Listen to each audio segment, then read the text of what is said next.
Frankenstein, or The Modern Prometheus, by Mary Shelley. Volume 3. Chapter 1. Day after day, week after week, passed away on my return to Geneva, and I could not collect the courage to recommence my work. I feared the vengeance of the disappointed fiend, yet I was unable to overcome my repugnance to the task which was enjoined me. I found that I could not compose a female without again devoting several months to profound study and laborious disquisition. I had heard of some discoveries having been made by an English philosopher, the knowledge of which was material to my success, and I sometimes thought of obtaining my father's consent to visit England for this purpose. But I clung to every pretense of delay, and could not resolve to interrupt my returning tranquility. My health, which had hitherto declined, was now much restored, and my spirits, when unchecked by the memory of my unhappy promise, rose proportionably. My father saw this change with pleasure, and he turned his thoughts towards the best method of eradicating the remains of my melancholy, which every now and then would return by fits, and with a devouring blackness overcast the approaching sunshine. At these moments I took refuge in the most perfect solitude. I passed whole days on the lake alone in a little boat, watching the clouds, and listening to the rippling of the waves, silent and listless. But the fresh air and bright sun seldom failed to restore me to some degree of composure, and on my return, I met the salutations of my friends with a readier smile and a more cheerful heart. It was after my return from one of these rambles that my father, calling me aside, thus addressed me.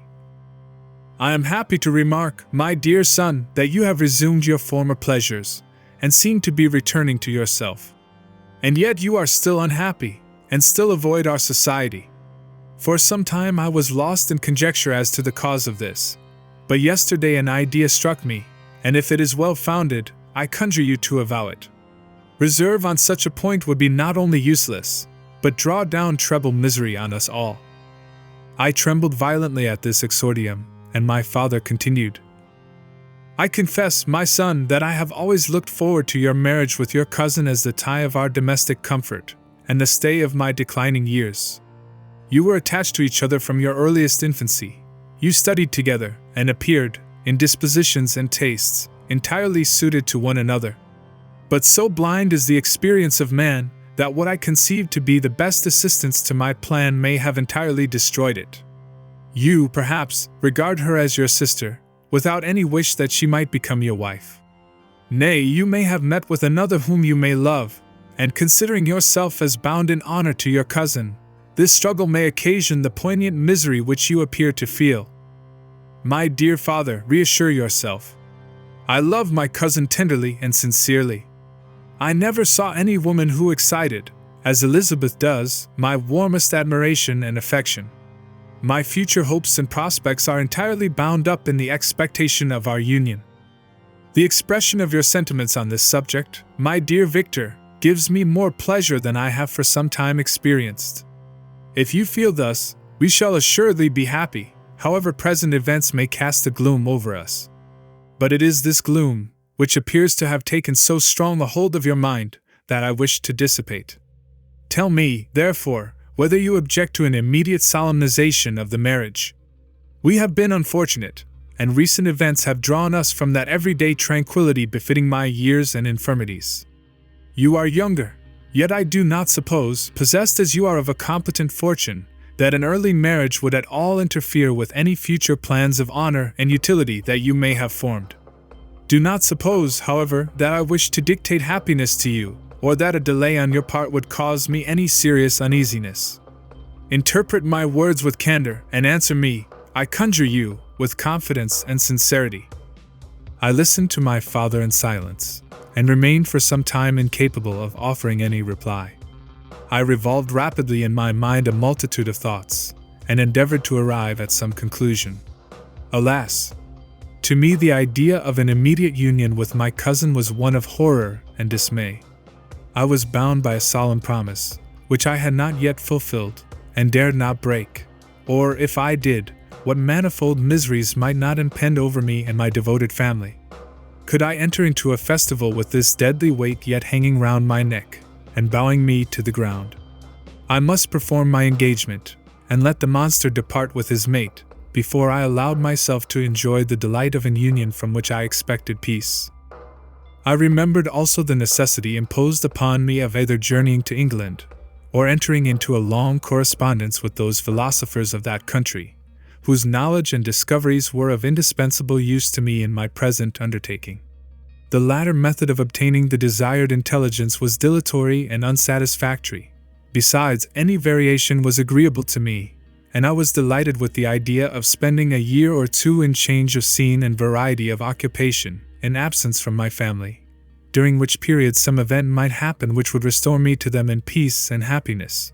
My promise might be fulfilled, and the monster have departed. Or some accident might occur to destroy him, and put an end to my slavery forever. These feelings dictated my answer to my father. I expressed a wish to visit England, but concealing the true reasons of this request, I clothed my desires under the guise of wishing to travel and see the world before I sat down for life within the walls of my native town. I urged my entreaty with earnestness, and my father was easily induced to comply, for a more indulgent and less dictatorial parent did not exist upon earth. Our plan was soon arranged. I should travel to Strasbourg, where Clerval would join me. Some short time would be spent in the towns of Holland, and our principal stay would be in England. We should return by France, and it was agreed that the tour should occupy the space of 2 years.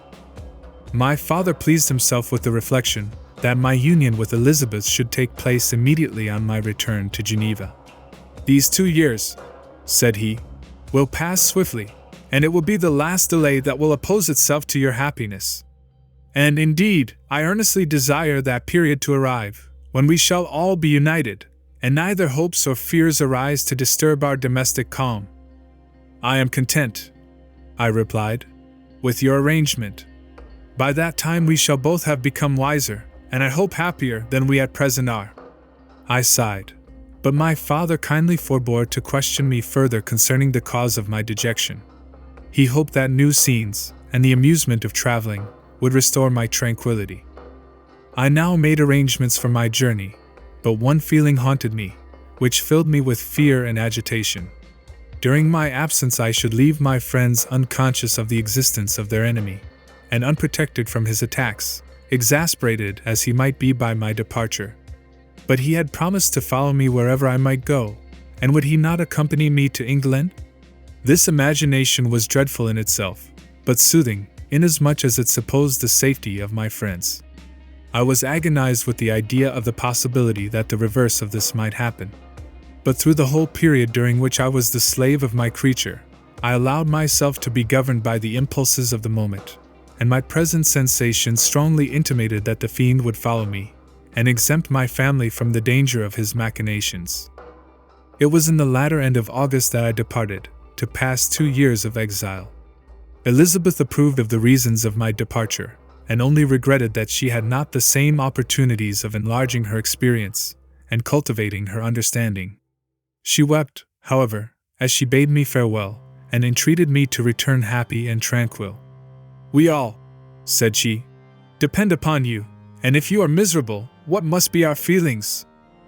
I threw myself into the carriage that was to convey me away, hardly knowing whither I was going, and careless of what was passing around. I remembered only, and it was with a bitter anguish that I reflected on it, to order that my chemical instruments should be packed to go with me, for I resolved to fulfill my promise while abroad, and return, if possible, a free man. Filled with dreary imaginations, I passed through many beautiful and majestic scenes, but my eyes were fixed and unobserving. I could only think of the bourne of my travels, and the work which was to occupy me whilst they endured. After some days spent in listless indolence, during which I traversed many leagues, I arrived at Strasbourg, where I waited 2 days for Clerval. He came. Alas, how great was the contrast between us!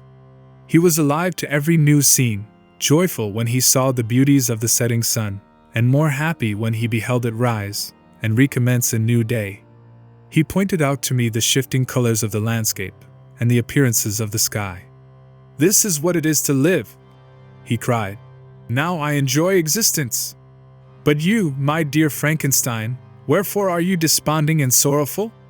In truth, I was occupied by gloomy thoughts, and neither saw the descent of the evening star, nor the golden sunrise reflected in the Rhine dot, and you, my friend, would be far more amused with the journal of Clerval, who observed the scenery with an eye of feeling and delight, than to listen to my reflections. I, a miserable wretch, haunted by a curse that shut up every avenue to enjoyment. We had agreed to descend the Rhine in a boat from Strasbourg to Rotterdam, whence we might take shipping for London. During this voyage, we passed by many willowy islands, and saw several beautiful towns. We stayed a day at Mannheim, and on the 5th from our departure from Strasbourg, arrived at Mayence. The course of the Rhine below Mayence becomes much more picturesque. The river descends rapidly, and winds between hills, not high, but steep, and of beautiful forms. We saw many ruined castles standing on the edges of precipices, surrounded by black woods, high and inaccessible. This part of the Rhine, indeed, presents a singularly variegated landscape. In one spot you view rugged hills, ruined castles overlooking tremendous precipices, with the dark Rhine rushing beneath, and on the sudden turn of a promontory, flourishing vineyards, with green sloping banks, and a meandering river, and populous towns, occupy the scene. We traveled at the time of the vintage, and heard the song of the laborers, as we glided down the stream. Even I, depressed in mind, and my spirits continually agitated by gloomy feelings, even I was pleased. I lay at the bottom of the boat, and, as I gazed on the cloudless blue sky, I seemed to drink in a tranquility to which I had long been a stranger. And if these were my sensations, who can describe those of Henry? He felt as if he had been transported to fairyland, and enjoyed a happiness seldom tasted by man. "I have seen," he said, "the most beautiful scenes of my own country. I have visited the lakes of Lucerne and Uri, where the snowy mountains descend almost perpendicularly to the water, casting black and impenetrable shades, which would cause a gloomy and mournful appearance, were it not for the most verdant islands that relieve the eye by their gay appearance. I have seen this lake agitated by a tempest, when the wind tore up whirlwinds of water, and gave you an idea of what the water spout must be on the great ocean, and the waves dash with fury the base of the mountain, where the priest and his mistress were overwhelmed by an avalanche, and where their dying voices are still said to be heard amid the pauses of the nightly wind. I have seen the mountains of La Valais, and the Pays de Vaud, but this country, Victor, pleases me more than all those wonders. The mountains of Switzerland are more majestic and strange, but there is a charm in the banks of this divine river that I never before saw equaled. Look at that castle which overhangs yon precipice, and that also on the island, almost concealed amongst the foliage of those lovely trees, and now that group of laborers coming from among their vines, and that village half hid in the recess of the mountain. Oh, surely, the spirit that inhabits and guards this place has a soul more in harmony with man than those who pile the glacier or retire to the inaccessible peaks of the mountains of our own country. Clerval, beloved friend, even now it delights me to record your words, and to dwell on the praise of which you are so eminently deserving. He was a being formed in the very poetry of nature. His wild and enthusiastic imagination was chastened by the sensibility of his heart. His soul overflowed with ardent affections, and his friendship was of that devoted and wondrous nature that the worldly minded teach us to look for only in the imagination. But even human sympathies were not sufficient to satisfy his eager mind. The scenery of external nature, which others regard only with admiration, he loved with ardor.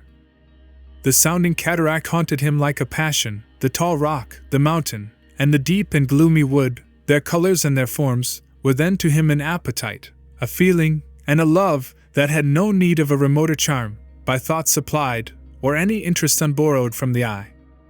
And where does he now exist? Is this gentle and lovely being lost forever? Has this mind so replete with ideas, imaginations fanciful and magnificent, which formed a world, whose existence depended on the life of its creator, has this mind perished? Does it now only exist in my memory? No, it is not thus. Your form so divinely wrought, and beaming with beauty, has decayed, but your spirit still visits and consoles your unhappy friend. Pardon this gush of sorrow. These ineffectual words are but a slight tribute to the unexampled worth of Henry, but they soothe my heart, overflowing with the anguish which his remembrance creates. I will proceed with my tale. Beyond Cologne we descended to the plains of Holland, and we resolved to post the remainder of our way, for the wind was contrary, and the stream of the river was too gentle to aid us. Our journey here lost the interest arising from beautiful scenery, but we arrived in a few days at Rotterdam, whence we proceeded by sea to England. It was on a clear morning, in the latter days of December, that I first saw the white cliffs of Britain. The banks of the Thames presented a new scene. They were flat, but fertile, and almost every town was marked by the remembrance of some story. We saw Tilbury Fort, and remembered the Spanish Armada, Gravesend, Woolwich, and Greenwich, places which I had heard of even in my country. At length we saw the numerous steeples of London, St. Paul's towering above all, and the tower famed in English history. Chapter 2. London was our present point of rest. We determined to remain several months in this wonderful and celebrated city. Clerval desired the intercourse of the men of genius and talent who flourished at this time, but this was with me a secondary object. I was principally occupied with the means of obtaining the information necessary for the completion of my promise, and quickly availed myself of the letters of introduction that I had brought with me, addressed to the most distinguished natural philosophers. If this journey had taken place during my days of study and happiness, it would have afforded me inexpressible pleasure. But a blight had come over my existence, and I only visited these people for the sake of the information they might give me on the subject in which my interest was so terribly profound. Company was irksome to me. When alone, I could fill my mind with the sights of heaven and earth. The voice of Henry soothed me, and I could thus cheat myself into a transitory peace. But busy, uninteresting, joyous faces brought back despair to my heart. I saw an insurmountable barrier placed between me and my fellowmen. This barrier was sealed with the blood of William and Justine, and to reflect on the events connected with those names filled my soul with anguish. But in Clerval I saw the image of my former self. He was inquisitive, and anxious to gain experience and instruction. The difference of manners which he observed was to him an inexhaustible source of instruction and amusement. He was forever busy, and the only check to his enjoyments was my sorrowful and dejected mien.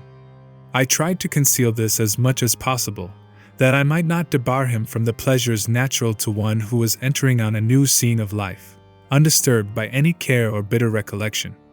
I often refused to accompany him, alleging another engagement, that I might remain alone. I now also began to collect the materials necessary for my new creation, and this was to me like the torture of single drops of water continually falling on the head. Every thought that was devoted to it was an extreme anguish, and every word that I spoke in allusion to it caused my lips to quiver and my heart to palpitate. After passing some months in London, we received a letter from a person in Scotland, who had formerly been our visitor at Geneva. He mentioned the beauties of his native country, and asked us if those were not sufficient allurements to induce us to prolong our journey as far north as Perth, where he resided. Clerval eagerly desired to accept this invitation, and I, although I abhorred society, wished to view again mountains and streams, and all the wondrous works with which nature adorns her chosen dwelling places. We had arrived in England at the beginning of October, and it was now February. We accordingly determined to commence our journey towards the north at the expiration of another month. In this expedition we did not intend to follow the great road to Edinburgh, but to visit Windsor, Oxford, Matlock, and the Cumberland Lakes, resolving to arrive at the completion of this tour about the end of July. I packed my chemical instruments, and the materials I had collected, resolving to finish my labors in some obscure nook in the northern highlands of Scotland. We quitted London on the 27th of March, and remained a few days at Windsor, rambling in its beautiful forest. This was a new scene to us mountaineers. The majestic oaks, the quantity of game, and the herds of stately deer were all novelties to us. From thence we proceeded to Oxford. As we entered the city, our minds were filled with the remembrance of the events that had been transacted there more than a century and a half before. It was here that Charles I had collected his forces. This city had remained faithful to him, after the whole nation had forsaken his cause to join the standard of Parliament and liberty. The memory of that unfortunate king, and his companions, the amiable Falkland, the insolent Gower, his queen, and son, gave a peculiar interest to every part of the city, which they might be supposed to have inhabited.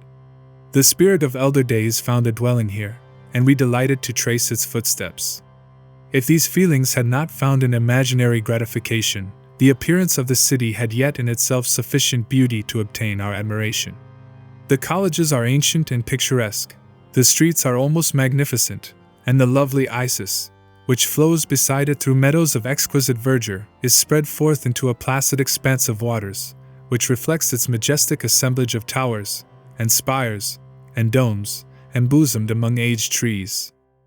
I enjoyed this scene, and yet my enjoyment was embittered both by the memory of the past, and the anticipation of the future. I was formed for peaceful happiness. During my youthful days discontent never visited my mind, and if I was ever overcome by ennui, the sight of what is beautiful in nature, or the study of what is excellent and sublime in the productions of man, could always interest my heart, and communicate elasticity to my spirits. But I am a blasted tree. The bolt has entered my soul, and I felt then that I should survive to exhibit what I shall soon cease to be, a miserable spectacle of wrecked humanity, pitiable to others, and abhorrent to myself.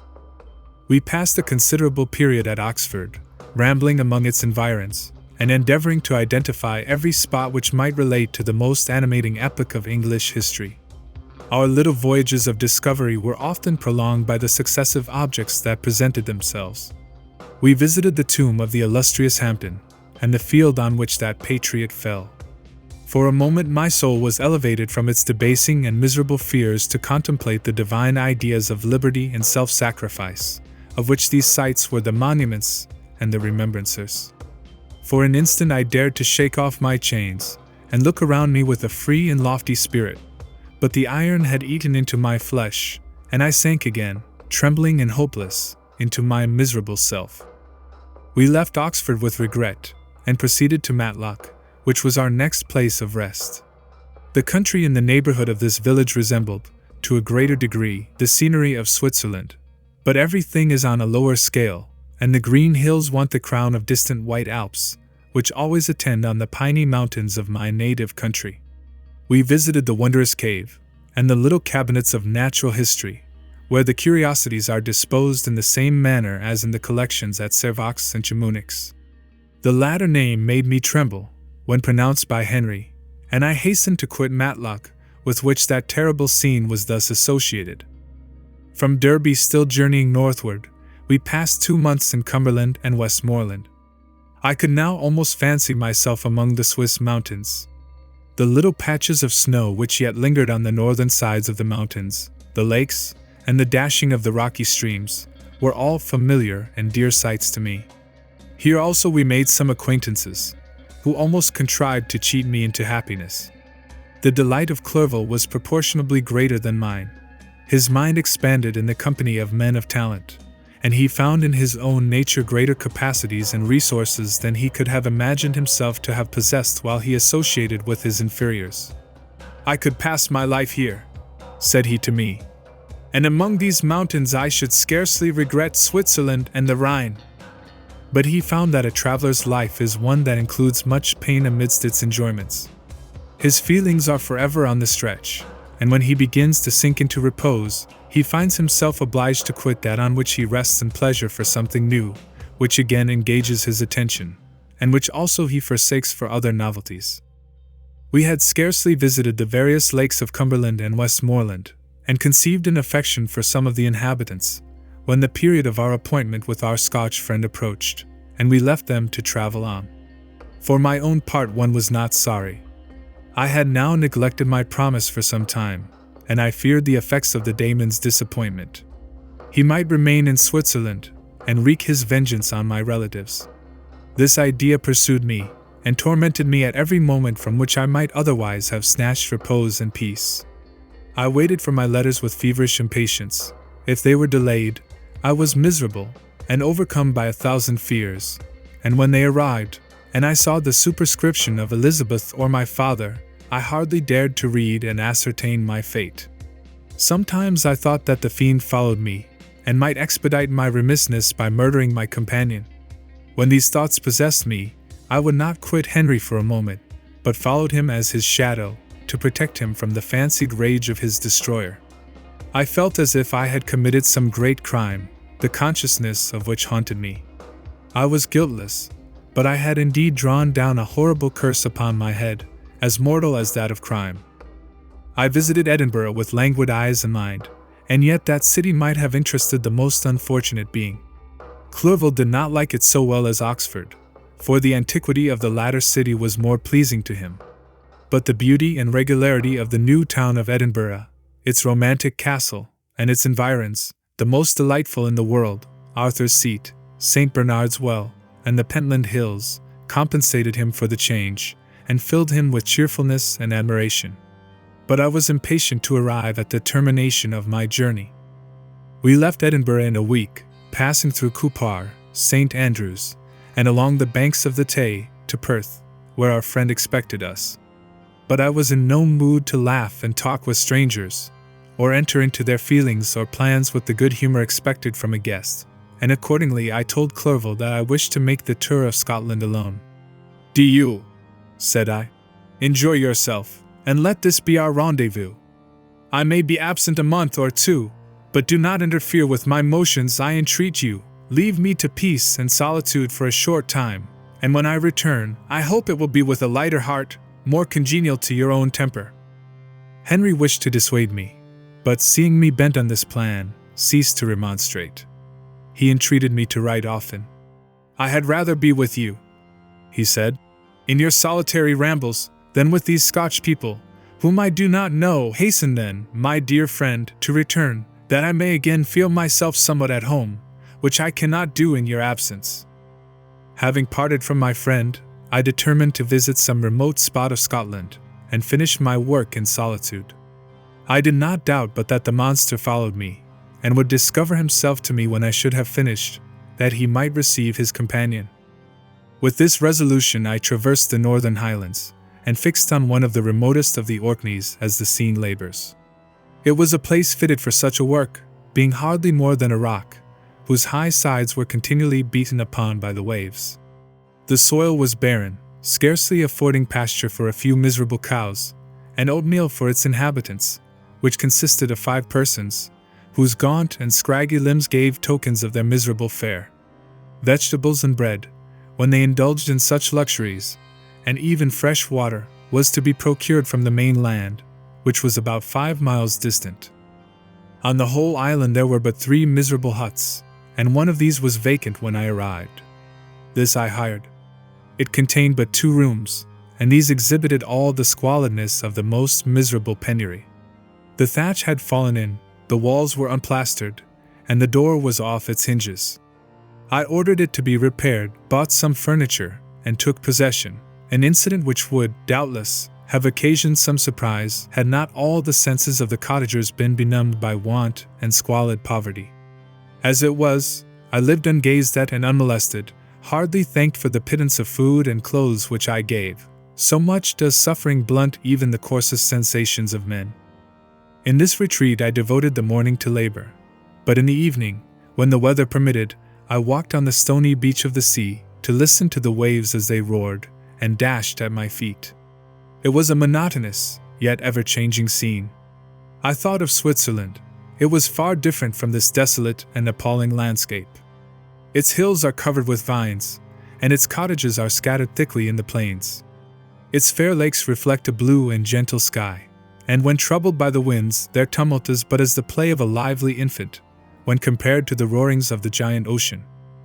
In this manner I distributed my occupations when I first arrived, but, as I proceeded in my labor, it became every day more horrible and irksome to me. Sometimes I could not prevail on myself to enter my laboratory for several days, and at other times I toiled day and night in order to complete my work.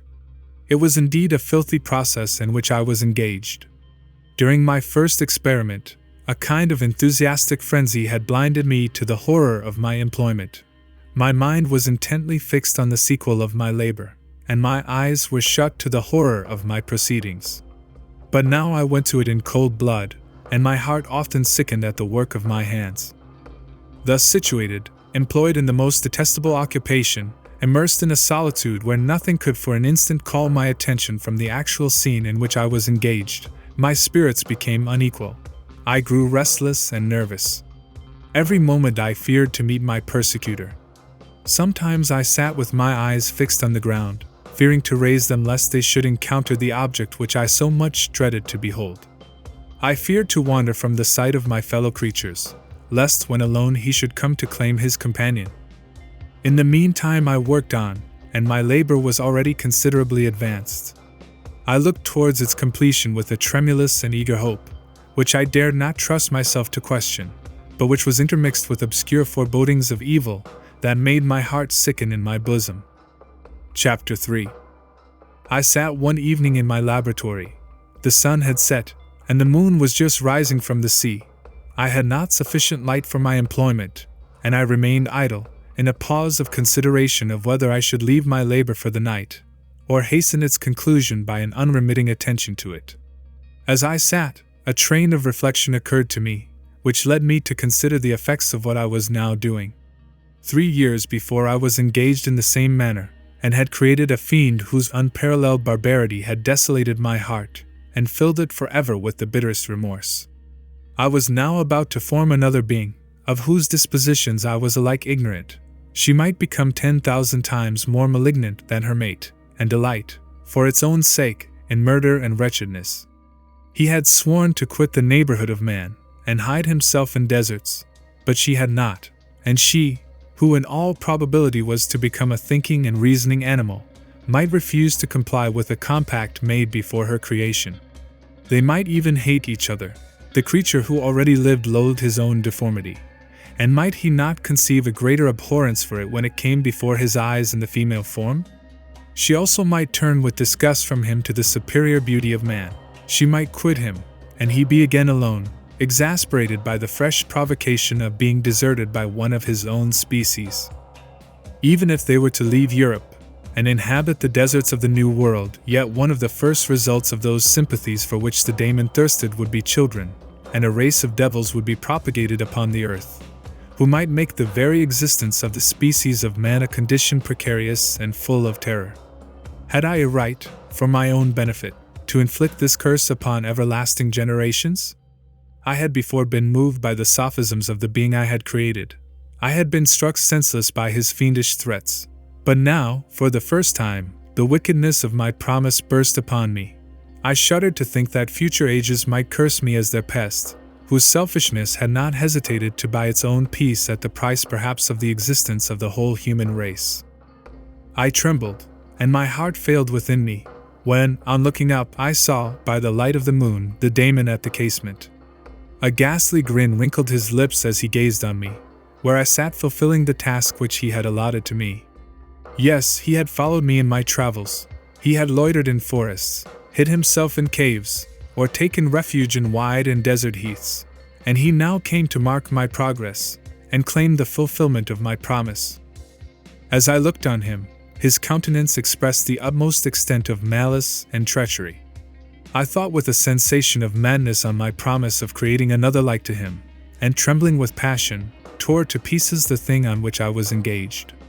The wretch saw me destroy the creature on whose future existence he depended for happiness, and with a howl of devilish despair and revenge, withdrew.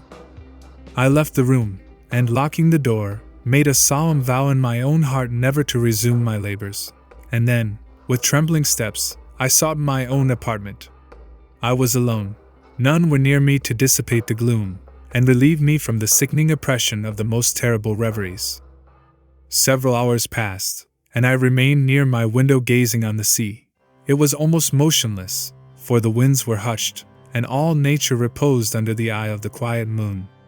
A few fishing vessels alone specked the water, and now and then the gentle breeze wafted the sound of voices, as the fishermen called to one another.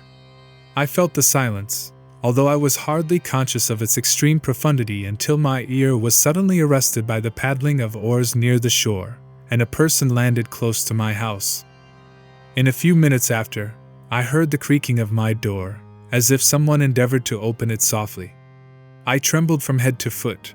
I felt a presentiment of who it was, and wished to rouse one of the peasants who dwelt in a cottage not far from mine. But I was overcome by the sensation of helplessness, so often felt in frightful dreams, when you in vain endeavored to fly from an impending danger, and was rooted to the spot. Presently I heard the sound of footsteps along the passage. The door opened, and the wretch whom I dreaded appeared.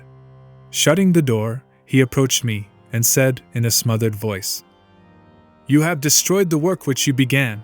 What is it that you intend? Do you dare to break your promise? I have endured toil and misery. I left Switzerland with you. I crept along the shores of the Rhine, among its willow islands, and over the summits of its hills. I have dwelt many months in the heaths of England, and among the deserts of Scotland. I have endured incalculable fatigue, and cold, and hunger. Do you dare destroy my hopes? Begone! I do break my promise. Never will I create another like yourself, equal in deformity and wickedness. Slave, I before reasoned with you, but you have proved yourself unworthy of my condescension. Remember that I have power. You believe yourself miserable, but I can make you so wretched that the light of day will be hateful to you. You are my creator, but I am your master. Obey. The hour of my weakness is past, and the period of your power is arrived. Your threats cannot move me to do an act of wickedness, but they confirm me in a resolution of not creating you a companion in vice. Shall I, in cool blood, set loose upon the earth a daemon, whose delight is in death and wretchedness? Begone! I am firm, and your words will only exasperate my rage." The monster saw my determination in my face, and gnashed his teeth in the impotence of anger. "Shall each man," cried he, "find a wife for his bosom, and each beast have his mate, and I be alone? I had feelings of affection, and they were requited by detestation and scorn.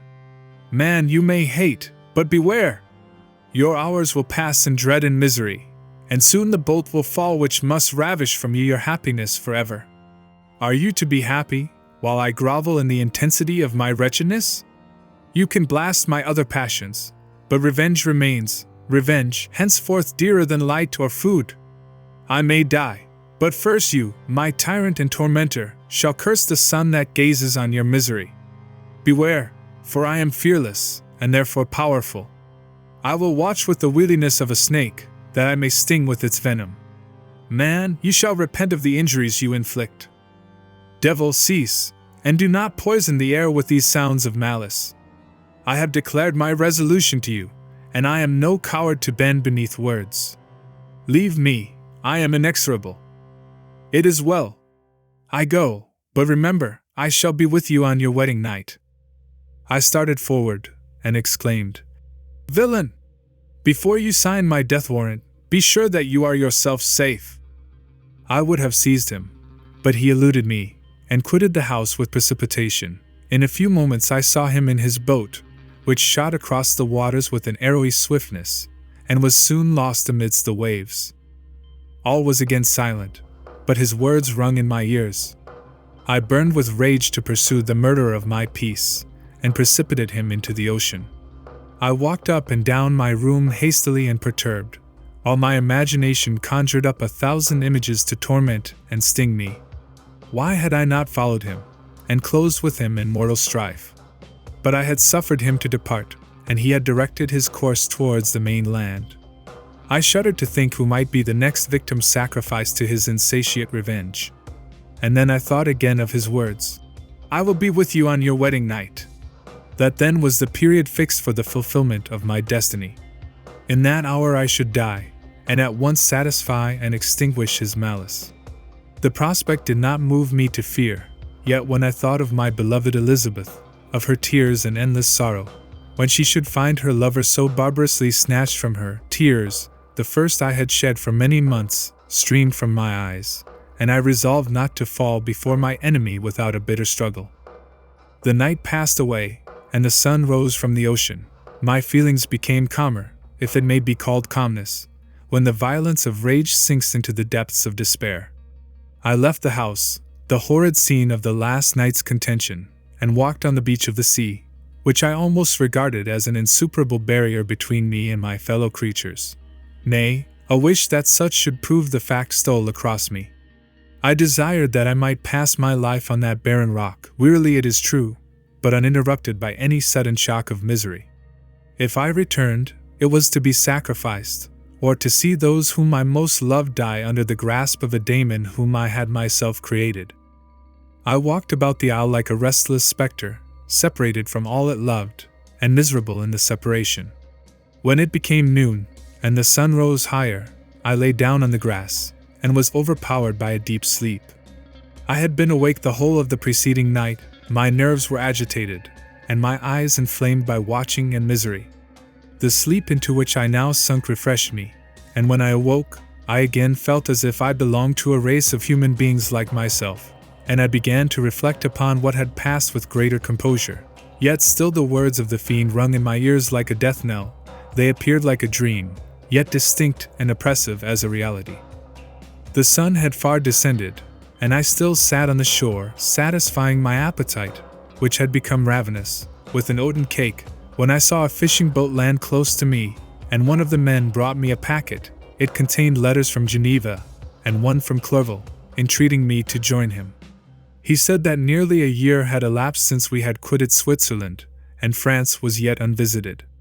He entreated me, therefore, to leave my solitary isle, and meet him at Perth in a week from that time, when we might arrange the plan of our future proceedings. This letter in a degree recalled me to life, and I determined to quit my island at the expiration of 2 days. Yet, before I departed, there was a task to perform, on which I shuddered to reflect. I must pack my chemical instruments, and for that purpose I must enter the room which had been the scene of my odious work, and I must handle those utensils, the sight of which was sickening to me.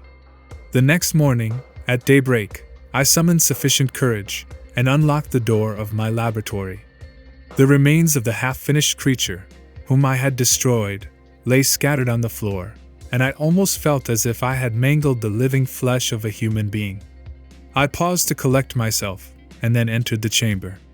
With trembling hand I conveyed the instruments out of the room, but I reflected that I ought not to leave the relics of my work to excite the horror and suspicion of the peasants, and I accordingly put them into a basket, with a great quantity of stones, and laying them up, determined to throw them into the sea that very night, and in the meantime I sat upon the beach, employed in cleaning and arranging my chemical apparatus. Nothing could be more complete than the alteration that had taken place in my feelings since the night of the appearance of the daemon. I had before regarded my promise with a gloomy despair, as a thing that, with whatever consequences, must be fulfilled. But I now felt as if a film had been taken from before my eyes, and that I, for the first time, saw clearly. The idea of renewing my labors did not for one instant occur to me.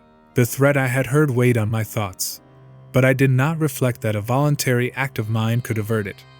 I had resolved in my own mind that to create another like the fiend I had first made would be an act of the basest and most atrocious selfishness, and I banished from my mind every thought that could lead to a different conclusion. Between 2 and 3 in the morning the moon rose, and I then, putting my basket aboard a little skiff, sailed out about 4 miles from the shore. The scene was perfectly solitary. A few boats were returning towards land, but I sailed away from them. I felt as if I was about the commission of a dreadful crime, and avoided with shuddering anxiety any encounter with my fellow creatures. At one time the moon, which had before been clear, was suddenly overspread by a thick cloud, and I took advantage of the moment of darkness, and cast my basket into the sea. I listened to the gurgling sound as it sunk, and then sailed away from the spot. The sky became clouded, but the air was pure, although chilled by the northeast breeze that was then rising. But it refreshed me, and filled me with such agreeable sensations, that I resolved to prolong my stay on the water, and fixing the rudder in a direct position, stretched myself at the bottom of the boat. Clouds hid the moon, everything was obscure, and I heard only the sound of the boat, as its keel cut through the waves. The murmur lulled me, and in a short time I slept soundly. I do not know how long I remained in this situation, but when I awoke I found that the sun had already mounted considerably. The wind was high, and the waves continually threatened the safety of my little skiff. I found that the wind was northeast, and must have driven me far from the coast from which I had embarked. I endeavored to change my course, but quickly found that if I again made the attempt, the boat would be instantly filled with water. Thus situated, my only resource was to drive before the wind. I confess that I felt a few sensations of terror. I had no compass with me, and was so little acquainted with the geography of this part of the world that the sun was of little benefit to me. I might be driven into the wide Atlantic, and feel all the tortures of starvation, or be swallowed up in the immeasurable waters that roared and buffeted around me. I had already been out many hours, and felt the torment of a burning thirst, a prelude to my other sufferings. I looked on the heavens, which were covered by clouds that flew before the wind only to be replaced by others. I looked upon the sea. It was to be my grave. "Fiend," I exclaimed, "your task is already fulfilled." I thought of Elizabeth, of my father, and of Clerval, and sunk into a reverie, so despairing and frightful, that even now, when the scene is on the point of closing before me forever, I shudder to reflect on it. Some hours passed thus, but by degrees, as the sun declined towards the horizon, the wind died away into a gentle breeze, and the sea became free from breakers. But these gave place to a heavy swell. I felt sick, and hardly able to hold the rudder, when suddenly I saw a line of high land towards the south. Almost spent, as I was, by fatigue, and the dreadful suspense I endured for several hours, this sudden certainty of life rushed like a flood of warm joy to my heart, and tears gushed from my eyes. How mutable are our feelings, and how strange is that clinging love we have of life even in the excess of misery! I constructed another sail with a part of my dress, and eagerly steered my course towards the land. It had a wild and rocky appearance, but as I approached nearer, I easily perceived the traces of cultivation. I saw vessels near the shore, and found myself suddenly transported back to the neighborhood of civilized man. I eagerly traced the windings of the land, and hailed a steeple which I at length saw issuing from behind a small promontory. As I was in a state of extreme debility, I resolved to sail directly towards the town as a place where I could most easily procure nourishment. Fortunately, I had money with me. As I turned the promontory, I perceived a small neat town and a good harbor, which I entered, my heart bounding with joy at my unexpected escape. As I was occupied in fixing the boat and arranging the sails, several people crowded towards the spot. They seemed very much surprised at my appearance, but, instead of offering me any assistance, whispered together with gestures that at any other time might have produced in me a slight sensation of alarm. As it was, I merely remarked that they spoke English, and I therefore addressed them in that language. "My good friends," said I, "will you be so kind as to tell me the name of this town, and inform me where I am?" "You will know that soon enough," replied a man with a gruff voice. "Maybe you are come to a place that will not prove much to your taste, but you will not be consulted as to your quarters, I promise you." I was exceedingly surprised on receiving so rude an answer from a stranger, and I was also disconcerted on perceiving the frowning and angry countenances of his companions. "Why do you answer me so roughly?" I replied. "Surely it is not the custom of Englishmen to receive strangers so inhospitably." "I do not know," said the man, "what the custom of the English may be, but it is the custom of the Irish to hate villains." While this strange dialogue continued, I perceived the crowd rapidly increase. Their faces expressed a mixture of curiosity and anger, which annoyed, and in some degree alarmed me. I inquired the way to the inn, but no one replied. I then moved forward, and a murmuring sound arose from the crowd as they followed and surrounded me, when an ill-looking man approaching, tapped me on the shoulder, and said, "Come, sir, you must follow me to Mr. Kerwin's, to give an account of yourself." "Who is Mr. Kerwin? Why am I to give an account of myself? Is not this a free country?" "Aye, sir, free enough for honest folks. Mr. Kerwin is a magistrate, and you are to give an account of the death of a gentleman who was found murdered here last night." This answer startled me, but I presently recovered myself. I was innocent. That could easily be proved. Accordingly, I followed my conductor in silence, and was led to one of the best houses in the town. I was ready to sink from fatigue and hunger, but being surrounded by a crowd, I thought it politic to rouse all my strength, that no physical debility might be construed into apprehension or conscious guilt. Little did I then expect the calamity that was in a few moments to overwhelm me, and extinguish in horror and despair all fear of ignominy or death. I must pause here, for it requires all my fortitude to recall the memory of the frightful events which I am about to relate, in proper detail, to my recollection.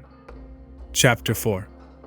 I was soon introduced into the presence of the magistrate, an old benevolent man, with calm and mild manners. He looked upon me, however, with some degree of severity, and then, turning towards my conductors, he asked who appeared as witnesses on this occasion. About half a dozen men came forward, and one being selected by the magistrate, he deposed that he had been out fishing the night before with his son and brother-in-law, Daniel Nugent, when, about 10 o'clock, they observed a strong northerly blast rising, and they accordingly put in for port. It was a very dark night, as the moon had not yet risen. They did not land at the harbor, but, as they had been accustomed, at a creek about 2 miles below.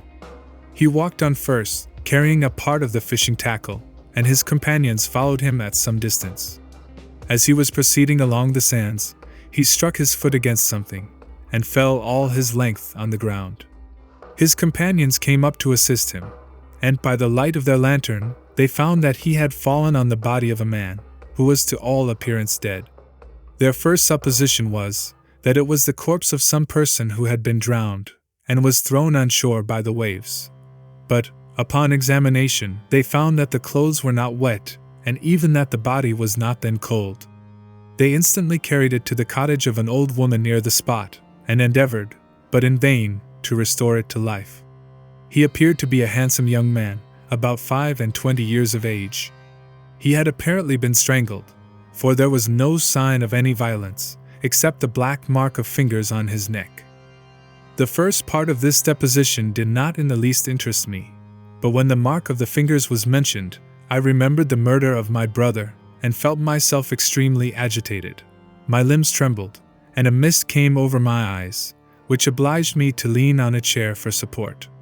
The magistrate observed me with a keen eye, and of course drew an unfavorable augury from my manner. The son confirmed his father's account, but when Daniel Nugent was called, he swore positively that, just before the fall of his companion, he saw a boat, with a single man in it, at a short distance from the shore, and, as far as he could judge by the light of a few stars, it was the same boat in which I had just landed. A woman deposed that she lived near the beach, and was standing at the door of her cottage, waiting for the return of the fishermen, about an hour before she heard of the discovery of the body, when she saw a boat, with only one man in it, push off from that part of the shore where the corpse was afterwards found. Another woman confirmed the account of the fishermen having brought the body into her house. It was not cold. They put it into a bed, and rubbed it, and Daniel went to the town for an apothecary, but life was quite gone. Several other men were examined concerning my landing, and they agreed that, with the strong north wind that had arisen during the night, it was very probable that I had beaten about for many hours, and had been obliged to return nearly to the same spot from which I had departed. Besides, they observed that it appeared that I had brought the body from another place, and it was likely that as I did not appear to know the shore, I might have put into the harbor ignorant of the distance of the town from the place where I had deposited the corpse. Mr. Kerwin, on hearing this evidence, desired that I should be taken into the room where the body lay for interment, that it might be observed what effect the sight of it would produce upon me. This idea was probably suggested by the extreme agitation I had exhibited when the mode of the murder had been described. I was accordingly conducted by the magistrate and several other persons to the inn. I could not help being struck by the strange coincidences that had taken place during this eventful night, but, knowing that I had been conversing with several persons in the island I had inhabited about the time that the body had been found, I was perfectly tranquil as to the consequences of the affair. I entered the room where the corpse lay, and was led up to the coffin. How can I describe my sensations on beholding it?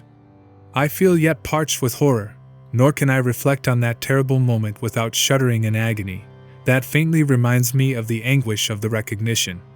The trial, the presence of the magistrate and witnesses, passed like a dream from my memory, when I saw the lifeless form of Henry Clerval stretched before me. I gasped for breath, and throwing myself on the body, I exclaimed, "Have my murderous machinations deprived you also, my dearest Henry, of life? 2 I have already destroyed, other victims await their destiny, but you, Clerval, my friend, my benefactor." The human frame could no longer support the agonizing suffering that I endured, and I was carried out of the room in strong convulsions. A fever succeeded to this. I lay for 2 months on the point of death. My ravings, as I afterwards heard, were frightful. I called myself the murderer of William, of Justine, and of Clerval. Sometimes I entreated my attendants to assist me in the destruction of the fiend by whom I was tormented, and at others, I felt the fingers of the monster already grasping my neck, and screamed aloud with agony and terror. Fortunately, as I spoke my native language, Mr. Kerwin alone understood me, but my gestures and bitter cries were sufficient to affright the other witnesses. Why did I not die? More miserable than man ever was before, why did I not sink into forgetfulness and rest? Death snatches away many blooming children, the only hopes of their doting parents. How many brides and youthful lovers have been one day in the bloom of health and hope, and the next a prey for worms and the decay of the tomb? Of what materials was I made, that I could thus resist so many shocks, which, like the turning of the wheel, continually renewed the torture? But I was doomed to live, and in 2 months found myself as awaking from a dream, in a prison, stretched on a wretched bed, surrounded by jailers, turnkeys, bolts, and all the miserable apparatus of a dungeon. It was morning, I remember, when I thus awoke to understanding. I had forgotten the particulars of what had happened, and only felt as if some great misfortune had suddenly overwhelmed me. But when I looked around, and saw the barred windows, and the squalidness of the room in which I was, all flashed across my memory, and I groaned bitterly. This sound disturbed an old woman who was sleeping in a chair beside me. She was a hired nurse, the wife of one of the turnkeys, and her countenance expressed all those bad qualities which often characterize that class. The lines of her face were hard and rude, like that of persons accustomed to see without sympathizing in sights of misery. Her tone expressed her entire indifference. She addressed me in English, and the voice struck me as one that I had heard during my sufferings. "Are you better now, sir?" said she. I replied in the same language, with a feeble voice. "I believe I am, but if it be all true, if indeed I did not dream, I am sorry that I am still alive to feel this misery and horror." "For that matter," replied the old woman, "if you mean about the gentleman you murdered, I believe that it were better for you if you were dead, for I fancy it will go hard with you. But you will be hung when the next sessions come on. However, that's none of my business. I am sent to nurse you, and get you well. I do my duty with a safe conscience. It were well if everybody did the same." I turned with loathing from the woman who could utter so unfeeling a speech to a person just saved, on the very edge of death. But I felt languid, and unable to reflect on all that had passed. The whole series of my life appeared to me as a dream. I sometimes doubted if indeed it were all true, for it never presented itself to my mind with the force of reality. As the images that floated before me became more distinct, I grew feverish. A darkness pressed around me. No one was near me who soothed me with the gentle voice of love. No dear hand supported me. The physician came and prescribed medicines, and the old woman prepared them for me. But utter carelessness was visible in the first, and the expression of brutality was strongly marked in the visage of the second. Who could be interested in the fate of a murderer, but the hangman who would gain his fee? These were my first reflections, but I soon learned that Mr. Kerwin had shown me extreme kindness. He had caused the best room in the prison to be prepared for me. Wretched indeed was the best, and it was he who had provided a physician and a nurse. It is true, he seldom came to see me, for, although he ardently desired to relieve the sufferings of every human creature, he did not wish to be present at the agonies and miserable ravings of a murderer. He came, therefore, sometimes to see that I was not neglected, but his visits were short and at long intervals. One day, when I was gradually recovering, I was seated in a chair, my eyes half open, and my cheeks livid like those in death. I was overcome by gloom and misery, and often reflected I had better seek death than remain miserably pent up only to be let loose in a world replete with wretchedness. At one time I considered whether I should not declare myself guilty and suffer the penalty of the law, less innocent than poor Justine had been. Such were my thoughts, when the door of my apartment was opened, and Mr. Kerwin entered. His countenance expressed sympathy and compassion. He drew a chair close to mine, and addressed me in French. "I fear that this place is very shocking to you. Can I do anything to make you more comfortable?" "I thank you, but all that you mention is nothing to me. On the whole earth there is no comfort which I am capable of receiving. I know that the sympathy of a stranger can be but of little relief to one borne down as you are by so strange a misfortune. But you will, I hope, soon quit this melancholy abode, for, doubtless, evidence can easily be brought to free you from the criminal charge. That is my least concern. I am, by a course of strange events, become the most miserable of mortals. Persecuted and tortured as I am and have been, can death be any evil to me? Nothing indeed could be more unfortunate and agonizing than the strange chances that have lately occurred. You were thrown, by some surprising accident, on this shore, renowned for its hospitality, seized immediately, and charged with murder. The first sight that was presented to your eyes was the body of your friend, murdered in so unaccountable a manner, and placed, as it were, by some fiend across your path." As Mr. Kerwin said this, notwithstanding the agitation I endured on this retrospect of my sufferings, I also felt considerable surprise at the knowledge he seemed to possess concerning me. I suppose some astonishment was exhibited in my countenance, for Mr. Kerwin hastened to say, "It was not until a day or two after your illness that I thought of examining your dress, that I might discover some trace by which I could send to your relations an account of your misfortune and illness. I found several letters, and among others one which I discovered from its commencement to be from your father. I instantly wrote to Geneva. Nearly 2 months have elapsed since the departure of my letter. But you are ill. Even now you tremble. You are unfit for agitation of any kind. This suspense is 1,000 times worse than the most horrible event. Tell me what new scene of death has been acted, and whose murder I am now to lament." "Your family is perfectly well," said Mr. Kerwin with gentleness, "and someone, a friend, is come to visit you."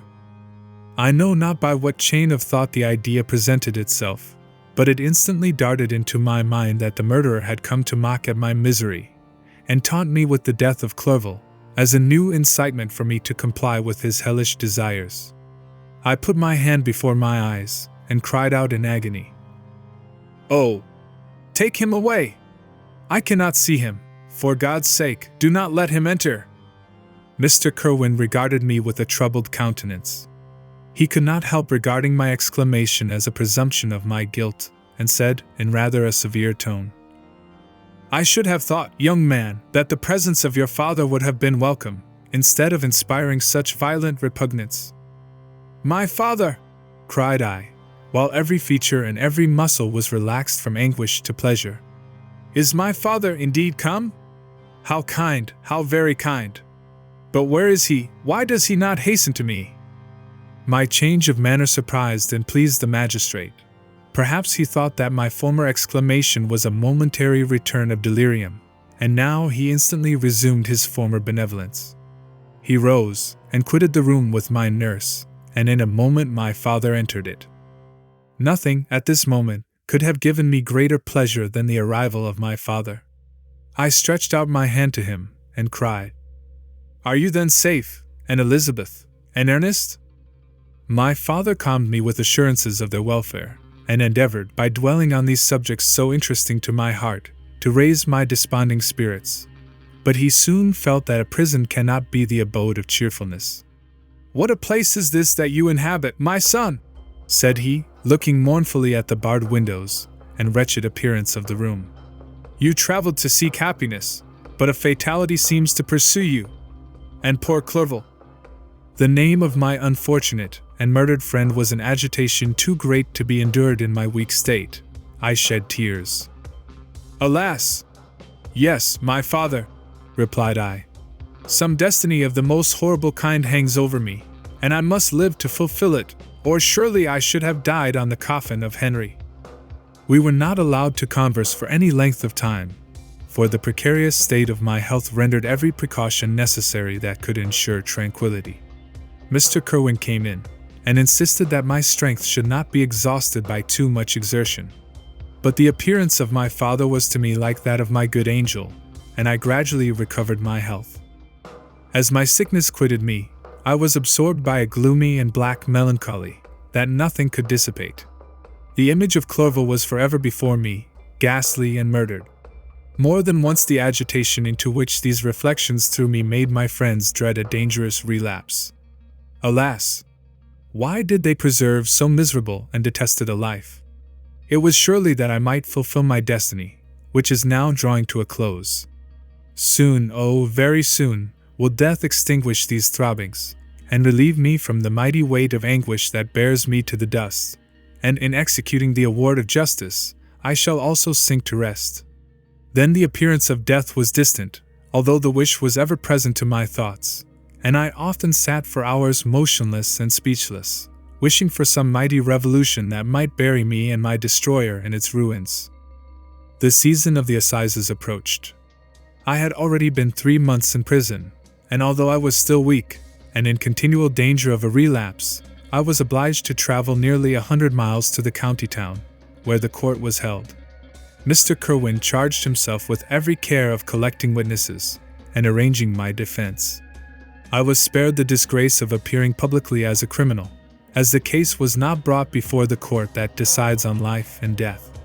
The grand jury rejected the bill, on its being proved that I was on the Orkney Islands at the hour the body of my friend was found, and a fortnight after my removal I was liberated from prison. My father was enraptured on finding me freed from the vexations of a criminal charge, that I was again allowed to breathe the fresh atmosphere, and allowed to return to my native country. I did not participate in these feelings, for to me the walls of a dungeon or a palace were alike hateful.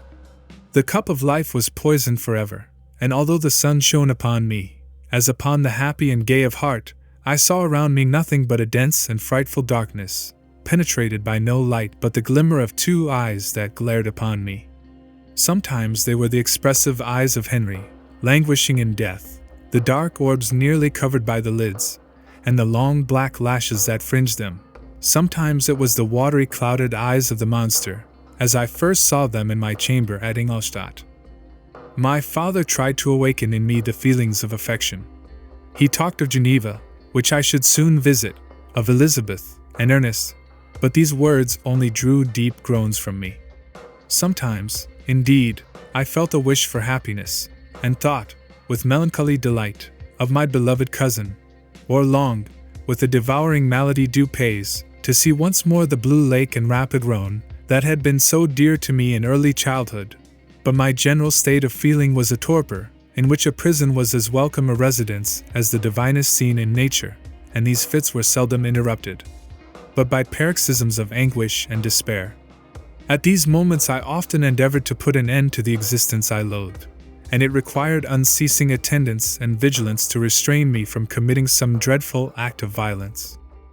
I remember, as I quitted the prison, I heard one of the men say, "He may be innocent of the murder, but he has certainly a bad conscience." These words struck me. A bad conscience. Yes, surely I had one. William, Justine, and Clerval had died through my infernal machinations. "And whose death," cried I, "is to finish the tragedy? Ah, my father, do not remain in this wretched country. Take me where I may forget myself, my existence, and all the world." My father easily acceded to my desire, and, after having taken leave of Mr. Kerwin, we hastened to Dublin. I felt as if I was relieved from a heavy weight, when the packet sailed with a fair wind from Ireland, and I had quitted forever the country which had been to me the scene of so much misery. It was midnight. My father slept in the cabin, and I lay on the deck, looking at the stars, and listening to the dashing of the waves. I hailed the darkness that shut Ireland from my sight, and my pulse beat with a feverish joy, when I reflected that I should soon see Geneva. The past appeared to me in the light of a frightful dream, yet the vessel in which I was, the wind that blew me from the detested shore of Ireland, and the sea which surrounded me, told me too forcibly that I was deceived by no vision, and that Clerval, my friend and dearest companion, had fallen a victim to me and the monster of my creation. I repassed, in my memory, my whole life, my quiet happiness while residing with my family in Geneva, the death of my mother, and my departure for Ingolstadt. I remembered shuddering at the mad enthusiasm that hurried me on to the creation of my hideous enemy, and I called to mind the night during which he first lived. I was unable to pursue the train of thought. 1,000 feelings pressed upon me, and I wept bitterly. Ever since my recovery from the fever, I had been in the custom of taking every night a small quantity of laudanum, for it was by means of this drug only that I was enabled to gain the rest necessary for the preservation of life. Oppressed by the recollection of my various misfortunes, I now took a double dose, and soon slept profoundly. But sleep did not afford me respite from thought and misery. My dreams presented 1,000 objects that scared me. Towards morning I was possessed by a kind of nightmare. I felt the fiend's grasp in my neck, and could not free myself from it. Groans and cries rung in my ears. My father, who was watching over me, perceiving my restlessness, awoke me, and pointed to the port of Holyhead, which we were now entering. Chapter 5. We had resolved not to go to London, but to cross the country to Portsmouth, and thence to embark for Havre. I preferred this plan principally because I dreaded to see again those places in which I had enjoyed a few moments of tranquility with my beloved Clerval. I thought with horror of seeing again those persons whom we had been accustomed to visit together, and who might make inquiries concerning an event, the very remembrance of which made me again feel the pang I endured when I gazed on his lifeless form in the Annette. As for my father, his desires and exertions were bounded to the again seeing me restored to health and peace of mind. His tenderness and attentions were unremitting. My grief and gloom was obstinate, but he would not despair. Sometimes he thought that I felt deeply the degradation of being obliged to answer a charge of murder, and he endeavored to prove to me the futility of pride. "Alas, my father," said I, "how little do you know me! Human beings, their feelings and passions, would indeed be degraded, if such a wretch as I felt pride. Justine, poor unhappy Justine, was as innocent as I, and she suffered the same charge. She died for it, and I am the cause of this. I murdered her. William, Justine, and Henry, they all died by my hands." My father had often, during my imprisonment, heard me make the same assertion. When I thus accused myself, he sometimes seemed to desire an explanation, and at others he appeared to consider it as caused by delirium, and that, during my illness, some idea of this kind had presented itself to my imagination, the remembrance of which I preserved in my convalescence. I avoided explanation, and maintained a continual silence concerning the wretch I had created. I had a feeling that I should be supposed mad, and this forever chained my tongue, when I would have given the whole world to have confided the fatal secret. Upon this occasion my father said, with an expression of unbounded wonder, "What do you mean, Victor? Are you mad? My dear son, I entreat you never to make such an assertion again." "I am not mad," I cried energetically. "The sun and the heavens, who have viewed my operations, can bear witness of my truth. I am the assassin of those most innocent victims. They died by my machinations. 1,000 times would I have shed my own blood, drop by drop, to have saved their lives. But I could not, my father, indeed I could not sacrifice the whole human race." The conclusion of this speech convinced my father that my ideas were deranged, and he instantly changed the subject of our conversation, and endeavored to alter the course of my thoughts. He wished as much as possible to obliterate the memory of the scenes that had taken place in Ireland, and never alluded to them, or suffered me to speak of my misfortunes. As time passed away I became more calm. Misery had her dwelling in my heart, but I no longer talked in the same incoherent manner of my own crimes. Sufficient for me was the consciousness of them. By the utmost self-violence, I curbed the imperious voice of wretchedness, which sometimes desired to declare itself to the whole world, and my manners were calmer and more composed than they had ever been since my journey to the Sea of Ice. We arrived at Havre on the 8th of May, and instantly proceeded to Paris, where my father had some business which detained us a few weeks. In this city, I received the following letter from Elizabeth. To Victor Frankenstein. my dearest friend. It gave me the greatest pleasure to receive a letter from my uncle dated at Paris. You are no longer at a formidable distance, and I may hope to see you in less than a fortnight. My poor cousin, how much you must have suffered! I expect to see you looking even more ill than when you quitted Geneva. This winter has been passed most miserably, tortured as I have been by anxious suspense, yet I hope to see peace in your countenance, and to find that your heart is not totally devoid of comfort and tranquility. Yet I fear that the same feelings now exist that made you so miserable a year ago, even perhaps augmented by time. I would not disturb you at this period, when so many misfortunes weigh upon you, but a conversation that I had with my uncle previous to his departure renders some explanation necessary before we meet. Explanation. You may possibly say, what can Elizabeth have to explain? If you really say this, my questions are answered, and I have no more to do than to sign myself your affectionate cousin. But you are distant from me, and it is possible that you may dread, and yet be pleased with this explanation, and in a probability of this being the case, I dare not any longer postpone writing what, during your absence, I have often wished to express to you, but have never had the courage to begin. You well know, Victor, that our union had been the favorite plan of your parents ever since our infancy. We were told this when young, and taught to look forward to it as an event that would certainly take place. We were affectionate playfellows during childhood, and I believe, dear and valued friends to one another as we grew older. But as brother and sister often entertain a lively affection towards each other, without desiring a more intimate union, may not such also be our case? Tell me, dearest Victor. Answer me, I conjure you, by our mutual happiness, with simple truth, do you not love another? You have traveled, you have spent several years of your life at Ingolstadt, and I confess to you, my friend, that when I saw you last autumn so unhappy, flying to solitude, from the society of every creature, I could not help supposing that you might regret our connection, and believe yourself bound in honor to fulfill the wishes of your parents, although they oppose themselves to your inclinations. But this is false reasoning. I confess to you, my cousin, that I love you, and that in my airy dreams of futurity you have been my constant friend and companion. But it is your happiness I desire as well as my own, when I declare to you that our marriage would render me eternally miserable, unless it were the dictate of your own free choice.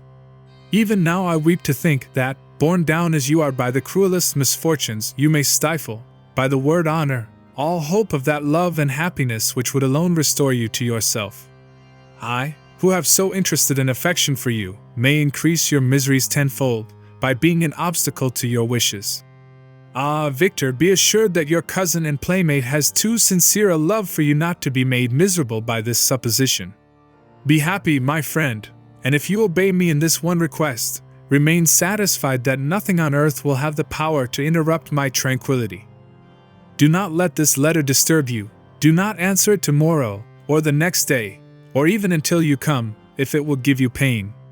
My uncle will send me news of your health, and if I see but one smile on your lips when we meet, occasioned by this or any other exertion of mine, I shall need no other happiness.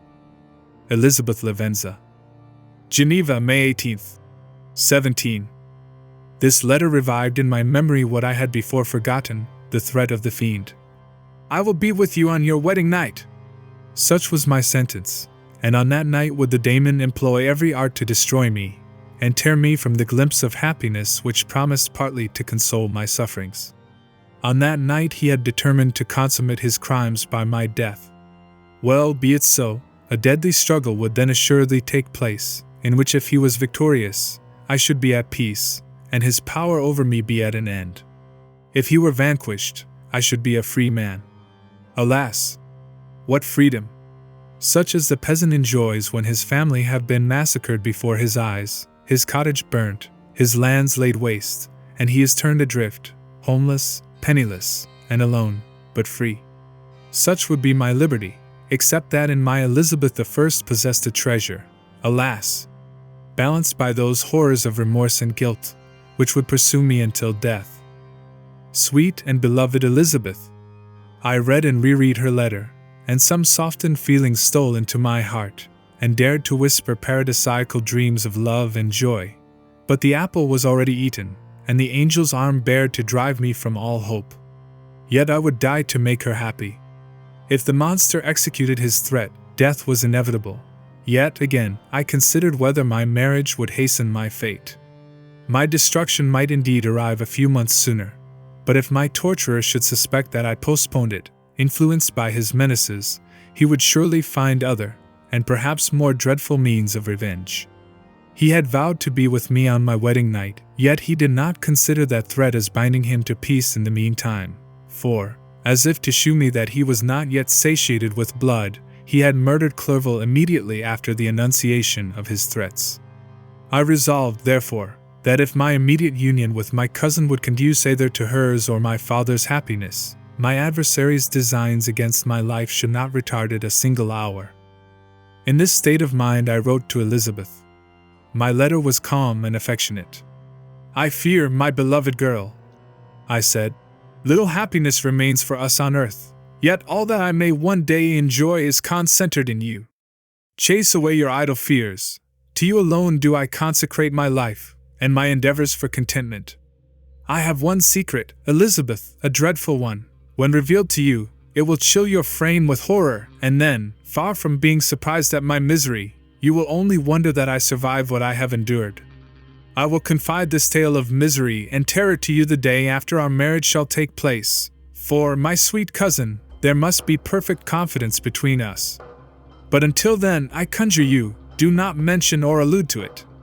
This I most earnestly entreat, and I know you will comply." In about a week after the arrival of Elizabeth's letter, we returned to Geneva. My cousin welcomed me with warm affection, yet tears were in her eyes, as she beheld my emaciated frame and feverish cheeks. I saw a change in her also. She was thinner, and had lost much of that heavenly vivacity that had before charmed me. But her gentleness, and soft looks of compassion, made her a more fit companion for one blasted and miserable as I was. The tranquility which I now enjoyed did not endure. Memory brought madness with it, and when I thought on what had passed, a real insanity possessed me. Sometimes I was furious, and burnt with rage, sometimes low and despondent. I neither spoke or looked, but sat motionless, bewildered by the multitude of miseries that overcame me. Elizabeth alone had the power to draw me from these fits. Her gentle voice would soothe me when transported by passion, and inspire me with human feelings when sunk in torpor. She wept with me, and for me. When reason returned, she would remonstrate, and endeavor to inspire me with resignation. Ah, it is well for the unfortunate to be resigned, but for the guilty there is no peace. The agonies of remorse poison the luxury there is otherwise sometimes found in indulging the excess of grief. Soon after my arrival, my father spoke of my immediate marriage with my cousin. I remained silent. "Have you, then, some other attachment?" "None on earth. I love Elizabeth, and look forward to our union with delight. Let the day therefore be fixed, and on it I will consecrate myself, in life or death, to the happiness of my cousin." "My dear Victor, do not speak thus. Heavy misfortunes have befallen us, but let us only cling closer to what remains, and transfer our love for those whom we have lost to those who yet live. Our circle will be small, but bound close by the ties of affection and mutual misfortune. And when time shall have softened your despair, new and dear objects of care will be born to replace those of whom we have been so cruelly deprived." Such were the lessons of my father. But to me the remembrance of the threat returned, nor can you wonder that, omnipotent as the fiend had yet been in his deeds of blood, I should almost regard him as invincible, and that when he had pronounced the words, "I shall be with you on your wedding night," I should regard the threatened fate as unavoidable. But death was no evil to me, if the loss of Elizabeth were balanced with it, and I therefore, with a contented and even cheerful countenance, agreed with my father, that if my cousin would consent, the ceremony should take place in 10 days, and thus put, as I imagined, the seal to my fate. Great God! If for one instant I had thought what might be the hellish intention of my fiendish adversary, I would rather have banished myself forever from my native country, and wandered a friendless outcast over the earth, than have consented to this miserable marriage. But, as if possessed of magic powers, The monster had blinded me to his real intentions, and when I thought that I prepared only my own death, I hastened that of a far dearer victim. As the period fixed for our marriage drew nearer, whether from cowardice or a prophetic feeling, I felt my heart sink within me. But I concealed my feelings by an appearance of hilarity that brought smiles and joy to the countenance of my father, but hardly deceived the ever-watchful and nicer eye of Elizabeth. She looked forward to our union with placid contentment, not unmingled with a little fear, which past misfortunes had impressed, that what now appeared certain and tangible happiness might soon dissipate into an airy dream, and leave no trace but deep and everlasting regret. Preparations were made for the event, congratulatory visits were received, and all wore a smiling appearance. I shut up, as well as I could, in my own heart the anxiety that preyed there, and entered with seeming earnestness into the plans of my father, although they might only serve as the decorations of my tragedy. A house was purchased for us near Cologne, by which we should enjoy the pleasures of the country, and yet be so near Geneva as to see my father every day, who would still reside within the walls, for the benefit of Ernest, that he might follow his studies at the schools. In the meantime I took every precaution to defend my person, in case the fiend should openly attack me. I carried pistols and a dagger constantly about me, and was ever on the watch to prevent artifice, and by these means gained a greater degree of tranquility. Indeed, as the period approached, the threat appeared more as a delusion, not to be regarded as worthy to disturb my peace, while the happiness I hoped for in my marriage wore a greater appearance of certainty, as the day fixed for its solemnization drew nearer, and I heard it continually spoken of as an occurrence which no accident could possibly prevent. Elizabeth seemed happy. My tranquil demeanor contributed greatly to calm her mind. But on the day that was to fulfill my wishes and my destiny, she was melancholy, and a presentiment of evil pervaded her, and perhaps also she thought of the dreadful secret, which I had promised to reveal to her the following day. My father was in the meantime overjoyed, and in the bustle of preparation, only observed in the melancholy of his niece the diffidence of a bride. After the ceremony was performed, a large party assembled at my father's, but it was agreed that Elizabeth and I should pass the afternoon and night at Evian, and return to Cologne the next morning. As the day was fair, and the wind favorable, we resolved to go by water. Those were the last moments of my life during which I enjoyed the feeling of happiness. We passed rapidly along. The sun was hot, but we were sheltered from its rays by a kind of canopy, while we enjoyed the beauty of the scene, sometimes on one side of the lake, where we saw Mont Saleve, the pleasant banks of Montélimar, and at a distance, surmounting all, the beautiful Mont Blanc, and the assemblage of snowy mountains that in vain endeavored to emulate her, sometimes coasting the opposite banks. We saw the mighty Jura opposing its dark side to the ambition that would quit its native country, and an almost insurmountable barrier to the invader who should wish to enslave it. I took the hand of Elizabeth. "You are sorrowful, my love. Ah, if you knew what I have suffered, and what I may yet endure, you would endeavor to let me taste the quiet and freedom from despair that this one day at least permits me to enjoy."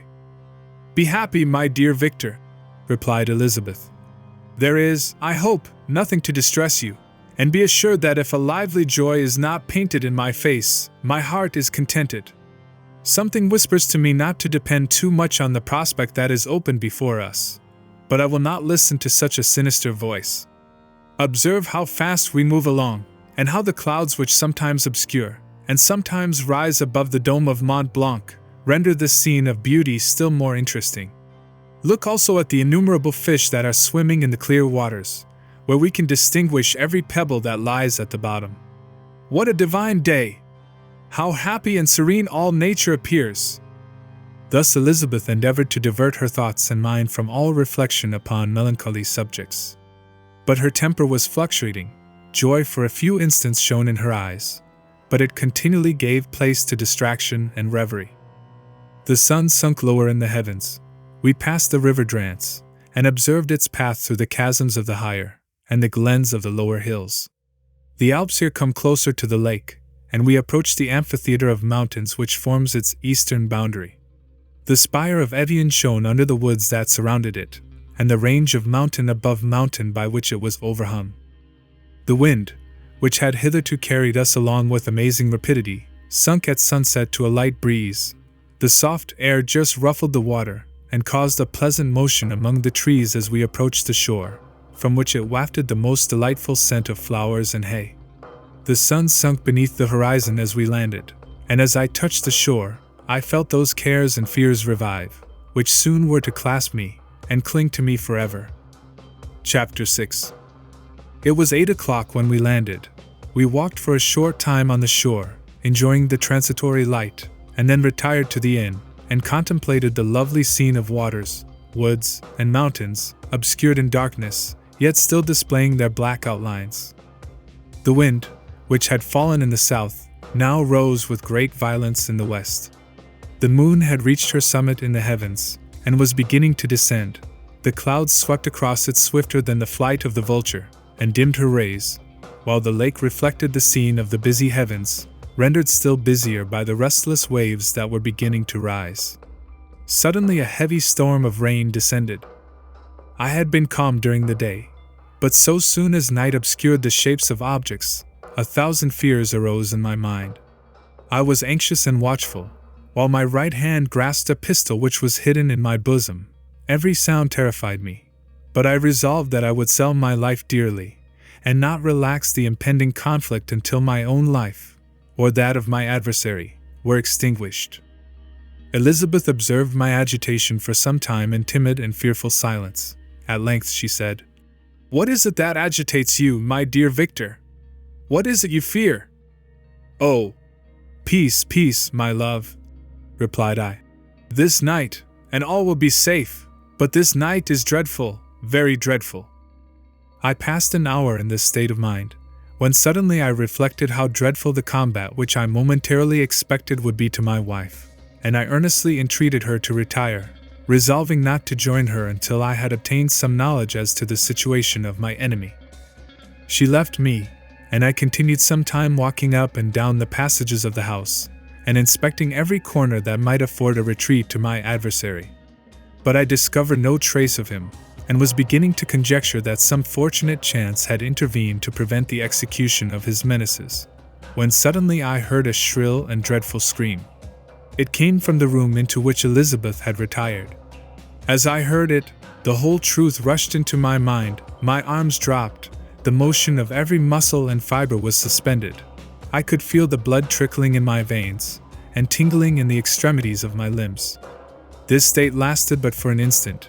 The scream was repeated, and I rushed into the room. Great God! Why did I not then expire? Why am I here to relate the destruction of the best hope, and the purest creature of earth? She was there, lifeless and inanimate, thrown across the bed, her head hanging down, and her pale and distorted features half covered by her hair. Everywhere I turn I see the same figure, her bloodless arms and relaxed form flung by the murderer on its bridal bier. Could I behold this and live? Alas! Life is obstinate, and clings closest where it is most hated. For a moment only did I lose recollection. I fainted. When I recovered, I found myself surrounded by the people of the inn.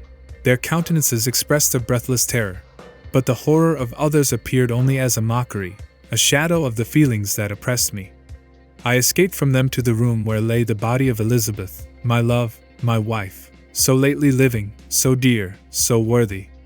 She had been moved from the posture in which I had first beheld her, and now, as she lay, her head upon her arm, and a handkerchief thrown across her face and neck, I might have supposed her asleep.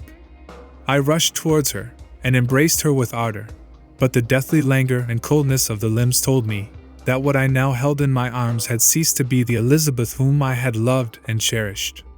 The murderous mark of the fiend's grasp was on her neck, and the breath had ceased to issue from her lips.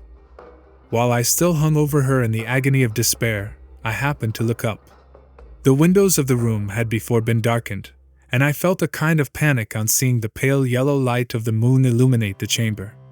The shutters had been thrown back, and with a sensation of horror not to be described, I saw at the open window a figure the most hideous and abhorred. A grin was on the face of the monster. He seemed to jeer, as with his fiendish finger he pointed towards the corpse of my wife. I rushed towards the window, and drawing a pistol from my bosom, shot. But he eluded me, leaped from his station, and running with the swiftness of lightning, plunged into the lake. The report of the pistol brought a crowd into the room. I pointed to the spot where he had disappeared, and we followed the track with boats. Nets were cast, but in vain. After passing several hours, we returned hopeless, most of my companions believing it to have been a form conjured by my fancy. After having landed, they proceeded to search the country, parties going in different directions among the woods and vines. I did not accompany them. I was exhausted, a film covered my eyes, and my skin was parched with the heat of fever. In this state I lay on a bed, hardly conscious of what had happened. My eyes wandered round the room, as if to seek something that I had lost. At length I remembered that my father would anxiously expect the return of Elizabeth and myself, and that I must return alone. This reflection brought tears into my eyes, and I wept for a long time, but my thoughts rambled to various subjects, reflecting on my misfortunes and their cause. I was bewildered in a cloud of wonder and horror. The death of William, the execution of Justine, the murder of Clerval, and lastly of my wife. Even at that moment I knew not that my only remaining friends were safe from the malignity of the fiend. My father even now might be writhing under his grasp, and Ernest might be dead at his feet. This idea made me shudder and recalled me to action. I started up, and resolved to return to Geneva with all possible speed. There were no horses to be procured, and I must return by the lake, but the wind was unfavorable, and the rain fell in torrents. However, it was hardly morning, and I might reasonably hope to arrive by night. I hired men to row, and took an oar myself, for I had always experienced relief from mental torment in bodily exercise. But the overflowing misery I now felt, and the excess of agitation that I endured, rendered me incapable of any exertion. I threw down the oar, and leaning my head upon my hands, gave way to every gloomy idea that arose. If I looked up, I saw the scenes which were familiar to me in my happier time, and which I had contemplated but the day before in the company of her who was now but a shadow and a recollection. Tears streamed from my eyes. The rain had ceased for a moment, and I saw the fish play in the waters as they had done a few hours before. They had then been observed by Elizabeth. Nothing is so painful to the human mind as a great and sudden change. The sun might shine, or the clouds might lower, but nothing could appear to me as it had done the day before. A fiend had snatched from me every hope of future happiness. No creature had ever been so miserable as I was. So frightful an event is single in the history of man. But why should I dwell upon the incidents that followed this last overwhelming event? Mine has been a tale of horrors. I have reached their acme, and what I must now relate can but be tedious to you. Know that, one by one, my friends were snatched away. I was left desolate. My own strength is exhausted, and I must tell, in a few words, what remains of my hideous narration. I arrived at Geneva. My father and Ernest yet lived, but the former sunk under the tidings that I bore. I see him now, excellent and venerable old man. His eyes wandered in vacancy, for they had lost their charm and their delight. His niece, his more than daughter, whom he doted on with all that affection which a man feels, who, in the decline of life, having few affections, clings more earnestly to those that remain. Cursed be the fiend that brought misery on his gray hairs, and doomed him to waste in wretchedness. He could not live under the horrors that were accumulated around him. An apoplectic fit was brought on, and in a few days he died in my arms. What then became of me? I know not. I lost sensation, and chains and darkness were the only objects that pressed upon me. Sometimes, indeed, I dreamt that I wandered in flowery meadows and pleasant valleys with the friends of my youth, but awoke, and found myself in a dungeon. Melancholy followed, but by degrees I gained a clear conception of my miseries and situation, and was then released from my prison. For they had called me mad, and during many months, as I understood, a solitary cell had been my habitation. But liberty had been a useless gift to me had I not, as I awakened to reason, at the same time awakened to revenge. As the memory of past misfortunes pressed upon me, I began to reflect on their cause, the monster whom I had created, the miserable daemon whom I had sent abroad into the world for my destruction. I was possessed by a maddening rage when I thought of him, and desired and ardently prayed that I might have him within my grasp to wreak a great and signal revenge on his cursed head. Nor did my hate long confine itself to useless wishes. I began to reflect on the best means of securing him, and for this purpose, about a month after my release, I repaired to a criminal judge in the town, and told him that I had an accusation to make, that I knew the destroyer of my family, and that I required him to exert his whole authority for the apprehension of the murderer. The magistrate listened to me with attention and kindness. "Be assured, sir," said he, "no pains or exertions on my part shall be spared to discover the villain." "I thank you," replied I. "Listen, therefore, to the deposition that I have to make. It is indeed a tale so strange that I should fear you would not credit it, were there not something in truth which, however wonderful, forces conviction. The story is too connected to be mistaken for a dream, and I have no motive for falsehood." My manner, as I thus addressed him, was impressive, but calm. I had formed in my own heart a resolution to pursue my destroyer to death, and this purpose quieted my agony, and provisionally reconciled me to life. I now related my history briefly, but with firmness and precision, marking the dates with accuracy, and never deviating into invective or exclamation. The magistrate appeared at first perfectly incredulous, but as I continued he became more attentive and interested. I saw him sometimes shudder with horror, at others a lively surprise, unmingled with disbelief, was painted on his countenance. When I had concluded my narration, I said, "This is the being whom I accuse, and for whose detection and punishment I call upon you to exert your whole power. It is your duty as a magistrate, and I believe and hope that your feelings as a man will not revolt from the execution of those functions on this occasion." This address caused a considerable change in the physiognomy of my auditor. He had heard my story with that half kind of belief that is given to a tale of spirits and supernatural events. But when he was called upon to act officially in consequence, the whole tide of his incredulity returned. He, however, answered mildly, "I would willingly afford you every aid in your pursuit, but the creature of whom you speak appears to have powers which would put all my exertions to defiance. Who can follow an animal which can traverse the sea of ice, and inhabit caves and dens, where no man would venture to intrude? Besides, some months have elapsed since the commission of his crimes, and no one can conjecture to what place he has wandered, or what region he may now inhabit. I do not doubt that he hovers near the spot which I inhabit, and if he has indeed taken refuge in the Alps, he may be hunted like the chamois, and destroyed as a beast of prey. But I perceive your thoughts. You do not credit my narrative, and do not intend to pursue my enemy with the punishment which is his desert." As I spoke, rage sparkled in my eyes. The magistrate was intimidated. "You are mistaken," said he. "I will exert myself, and if it is in my power to seize the monster, be assured that he shall suffer punishment proportionate to his crimes. But I fear, from what you have yourself described to be his properties, that this will prove impracticable, and that, while every proper measure is pursued, you should endeavor to make up your mind to disappointment. That cannot be, but all that I can say will be of little avail. My revenge is of no moment to you, yet while I allow it to be a vice, I confess that it is the devouring and only passion of my soul. My rage is unspeakable when I reflect that the murderer, whom I have turned loose upon society, still exists. You refuse my just demand. I have but one resource, and I devote myself, either in my life or death, to his destruction." I trembled with excessive agitation as I said this. There was a frenzy in my manner, and something, I doubt not, of that haughty fierceness, which the martyrs of old are said to have possessed.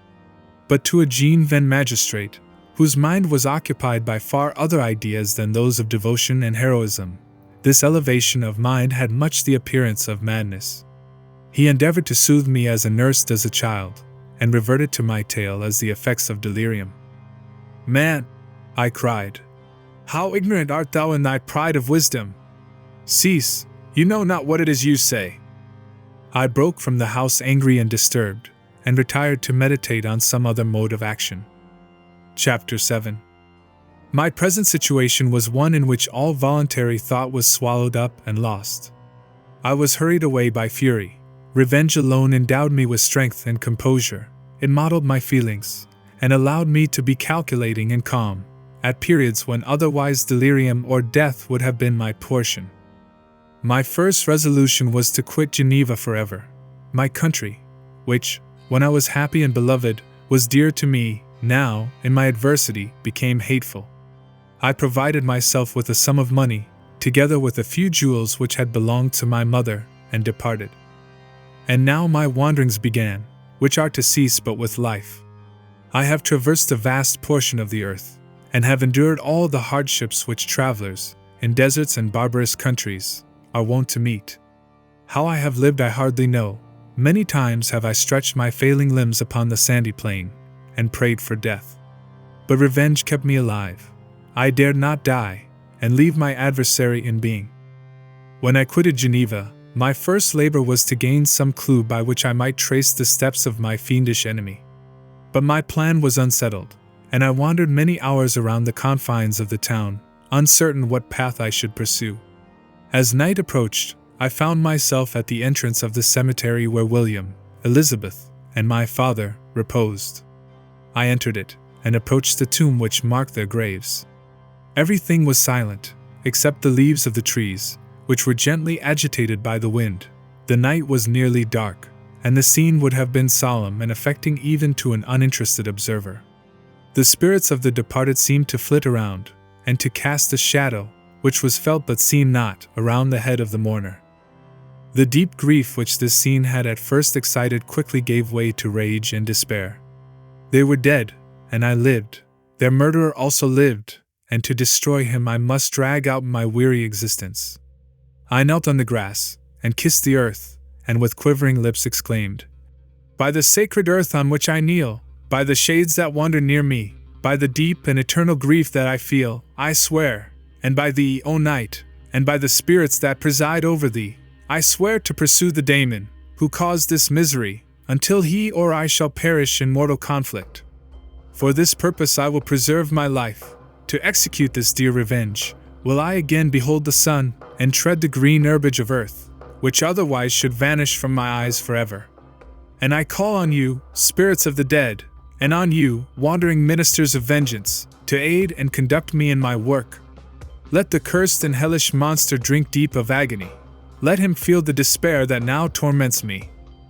I had begun my adjuration with solemnity, and an awe which almost assured me that the shades of my murdered friends heard and approved my devotion. But the furies possessed me as I concluded, and rage choked my utterance. I was answered through the stillness of night by a loud and fiendish laugh. It rung on my ears long and heavily. The mountains re-echoed it, and I felt as if all hell surrounded me with mockery and laughter. Surely in that moment I should have been possessed by frenzy, and have destroyed my miserable existence, but that my vow was heard, and that I was reserved for vengeance. The laughter died away, when a well-known and abhorred voice, apparently close to my ear, addressed me in an audible whisper. "I am satisfied, miserable wretch! You have determined to live, and I am satisfied." I darted towards the spot from which the sound proceeded, but the devil eluded my grasp. Suddenly the broad disk of the moon arose, and shone full upon his ghastly and distorted shape, as he fled with more than mortal speed. I pursued him, and for many months this has been my task. Guided by a slight clue, I followed the windings of the Rhone, but vainly. The blue Mediterranean appeared, and by a strange chance, I saw the fiend enter by night, and hide himself in a vessel bound for the Black Sea. I took my passage in the same ship, but he escaped, I know not how. Amidst the wilds of Tartary and Russia, although he still evaded me, I have ever followed in his track. Sometimes the peasants, scared by this horrid apparition, informed me of his path. Sometimes he himself, who feared that if I lost all trace I should despair and die, often left some mark to guide me.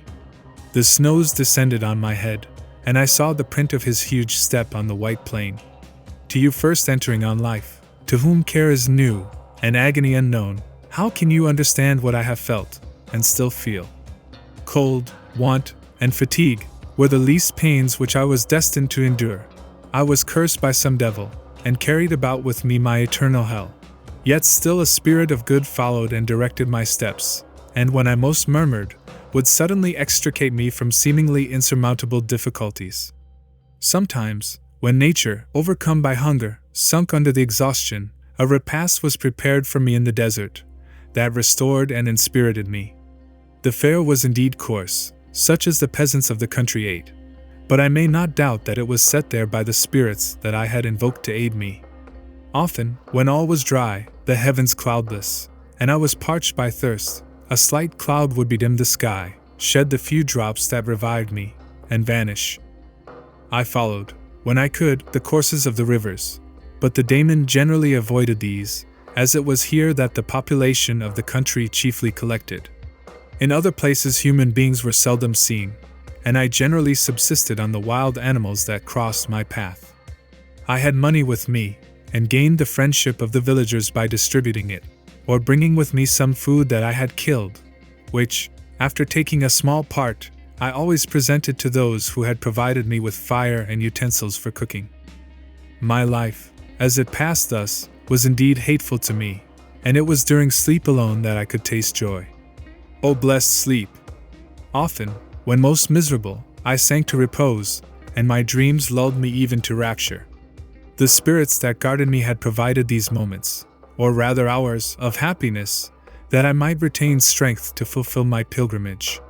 Deprived of this respite, I should have sunk under my hardships. During the day I was sustained and inspirited by the hope of night, for in sleep I saw my friends, my wife, and my beloved country.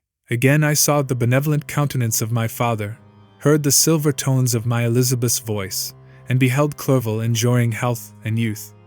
Often, when wearied by a toilsome march, I persuaded myself that I was dreaming until night should come, and that I should then enjoy reality in the arms of my dearest friends.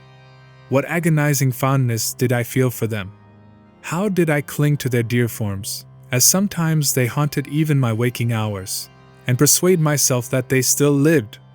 At such moments vengeance, that burned within me, died in my heart, and I pursued my path towards the destruction of the daemon, more as a task enjoined by heaven, as the mechanical impulse of some power of which I was unconscious, than as the ardent desire of my soul. What his feelings were whom I pursued I cannot know. Sometimes, indeed, he left marks in writing on the barks of the trees, or cut in stone, that guided me, and instigated my fury. "My reign is not yet over." These words were legible in one of these inscriptions. "You live, and my power is complete. Follow me. I seek the everlasting ices of the north, where you will feel the misery of cold and frost, to which I am impassive. You will find near this place, if you follow not too tardily, a dead hare. Eat and be refreshed. Come on, my enemy. We have yet to wrestle for our lives, but many hard and miserable hours must you endure, until that period shall arrive. Scoffing devil! Again do I vow vengeance, again do I devote thee, miserable fiend, to torture and death. Never will I omit my search, until he or I perish, and then with what ecstasy shall I join my Elizabeth, and those who even now prepare for me the reward of my tedious toil and horrible pilgrimage. As I still pursued my journey to the northward, the snows thickened, and the cold increased in a degree almost too severe to support. The peasants were shut up in their hovels, and only a few of the most hardy ventured forth to seize the animals whom starvation had forced from their hiding places to seek for prey. The rivers were covered with ice, and no fish could be procured, and thus I was cut off from my chief article of maintenance. The triumph of my enemy increased with the difficulty of my labors. One inscription that he left was in these words: "Prepare! Your toils only begin. Wrap yourself in furs, and provide food, for we shall soon enter upon a journey where your sufferings will satisfy my everlasting hatred." My courage and perseverance were invigorated by these scoffing words. I resolved not to fail in my purpose, and calling on heaven to support me, I continued with unabated fervor to traverse immense deserts, until the ocean appeared at a distance, and formed the utmost boundary of the horizon. Oh, how unlike it was to the blue seas of the south! Covered with ice, it was only to be distinguished from land by its superior wildness and ruggedness. The Greeks wept for joy when they beheld the Mediterranean from the hills of Asia, and hailed with rapture the boundary of their toils. I did not weep, but I knelt down, and with a full heart thanked my guiding spirit for conducting me in safety to the place where I hoped, notwithstanding my adversary's jibe, to meet and grapple with him. Some weeks before this period I had procured a sledge and dogs, and thus traversed the snows with inconceivable speed. I know not whether the fiend possessed the same advantages, but I found that, as before I had daily lost ground in the pursuit, I now gained on him, so much so that when I first saw the ocean, he was but 1 day's journey in advance, and I hoped to intercept him before he should reach the beach. With new courage, therefore, I pressed on, and in 2 days arrived at a wretched hamlet on the seashore. I inquired of the inhabitants concerning the fiend, and gained accurate information. A gigantic monster, they said, had arrived the night before, armed with a gun and many pistols, putting to flight the inhabitants of a solitary cottage, through fear of his terrific appearance. He had carried off their store of winter food, and placing it in a sledge, to draw which he had seized on a numerous drove of trained dogs, he had harnessed them, and the same night, to the joy of the horror-struck villagers, had pursued his journey across the sea in a direction that led to no land, and they conjectured that he must speedily be destroyed by the breaking of the ice, or frozen by the eternal frosts. On hearing this information, I suffered a temporary access of despair. He had escaped me, and I must commence a destructive and almost endless journey across the mountainous ices of the ocean, amidst cold that few of the inhabitants could long endure, and which I, the native of a genial and sunny climate, could not hope to survive. Yet at the idea that the fiend should live and be triumphant, my rage and vengeance returned, and like a mighty tide, overwhelmed every other feeling. After a slight repose, during which the spirits of the dead hovered round, and instigated me to toil and revenge, I prepared for my journey. I exchanged my land sledge for one fashioned for the inequalities of the frozen ocean, and purchasing a plentiful stock of provisions, I departed from land. I cannot guess how many days have passed since then, but I have endured misery, which nothing but the eternal sentiment of a just retribution burning within my heart could have enabled me to support. Immense and rugged mountains of ice often barred up my passage, and I often heard the thunder of the ground sea, which threatened my destruction. But again the frost came, and made the paths of the sea secure. By the quantity of provision which I had consumed, I should guess that I had passed 3 weeks in this journey, and the continual protraction of hope, returning back upon the heart, often wrung bitter drops of despondency and grief from my eyes. Despair had indeed almost secured her prey, and I should soon have sunk beneath this misery, when once, after the poor animals that carried me had with incredible toil gained the summit of a sloping ice mountain, and one sinking under his fatigue died, I viewed the expanse before me with anguish, when suddenly my eye caught a dark speck upon the dusky plain. I strained my sight to discover what it could be, and uttered a wild cry of ecstasy when I distinguished a sledge, and the distorted proportions of a well-known form within. Oh, with what a burning gush did hope revisit my heart! Warm tears filled my eyes, which I hastily wiped away, that they might not intercept the view I had of the daemon. But still my sight was dimmed by the burning drops, until, giving way to the emotions that oppressed me, I wept aloud. But this was not the time for delay.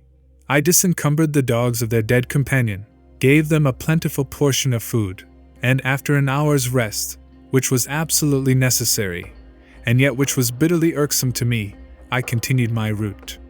The sledge was still visible, nor did I again lose sight of it, except at the moments when for a short time some ice rock concealed it with its intervening crags.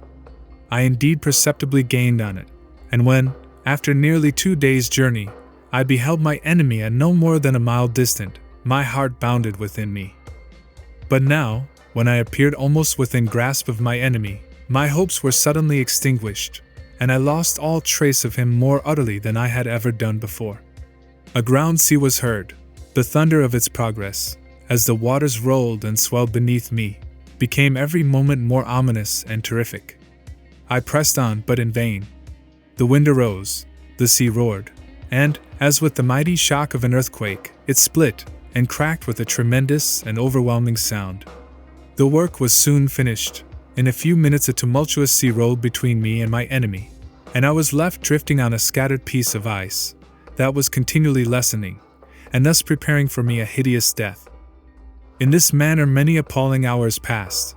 Several of my dogs died, and I myself was about to sink under the accumulation of distress, when I saw your vessel riding at anchor, and holding forth to me hopes of succor and life.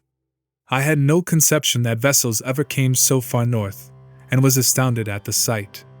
I quickly destroyed part of my sledge to construct oars, and by these means was enabled, with infinite fatigue, to move my ice raft in the direction of your ship. I had determined, if you were going southward, still to trust myself to the mercy of the seas, rather than abandon my purpose. I hoped to induce you to grant me a boat with which I could still pursue my enemy. But your direction was northward. You took me on board when my vigor was exhausted, and I should soon have sunk under my multiplied hardships into a death, which I still dread, for my task is unfulfilled. Oh, when will my guiding spirit, in conducting me to the daemon, allow me the rest I so much desire? Or must I die, and he yet live? If I do, swear to me, Walton, that he shall not escape, that you will seek him, and satisfy my vengeance in his death. Yet do I dare ask you to undertake my pilgrimage, to endure the hardships that I have undergone?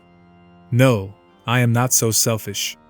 Yet when I am dead, if he should appear, if the ministers of vengeance should conduct him to you, swear that he shall not live, swear that he shall not triumph over my accumulated woes, and live to make another such a wretch as I am. He is eloquent and persuasive, and once his words had even power over my heart, but trust him not.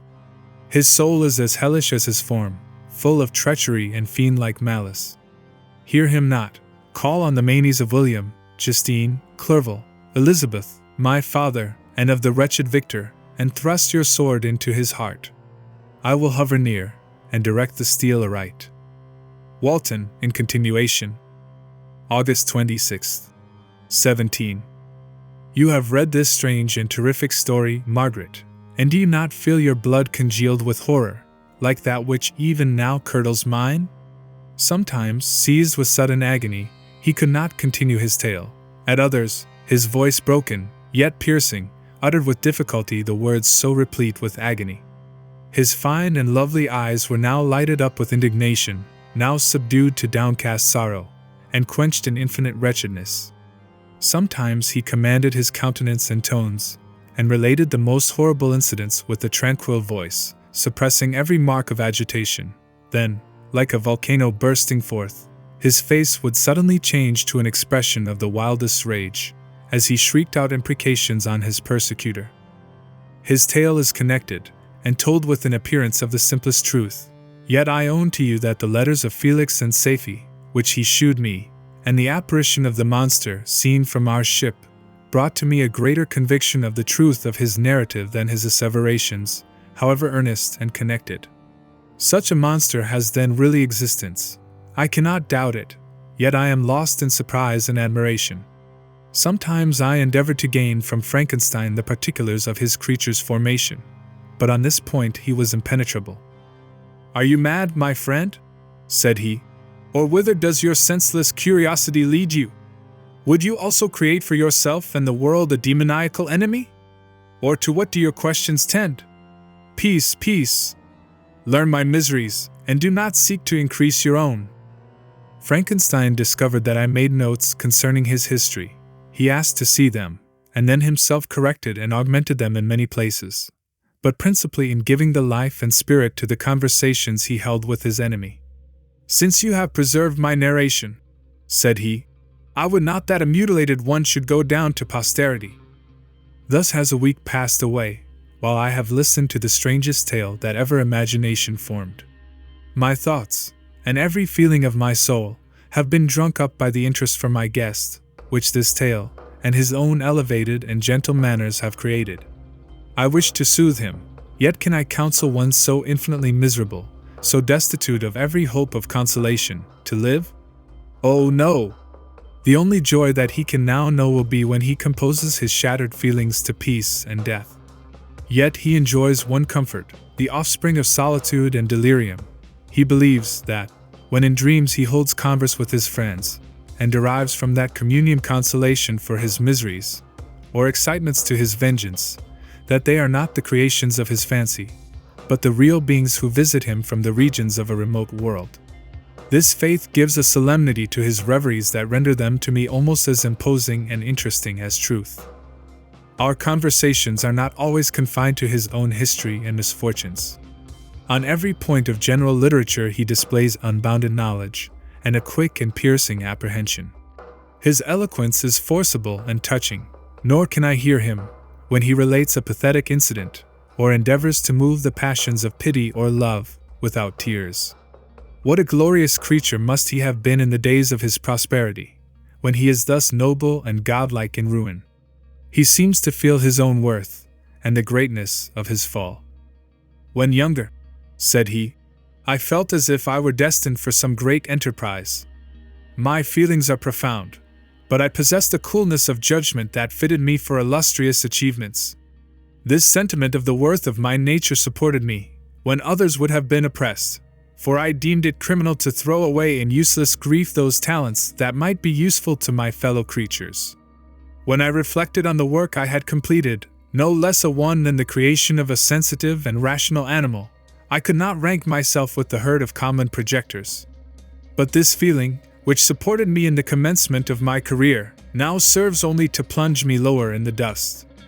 All my speculations and hopes are as nothing, and like the archangel who aspired to omnipotence, I am chained in an eternal hell.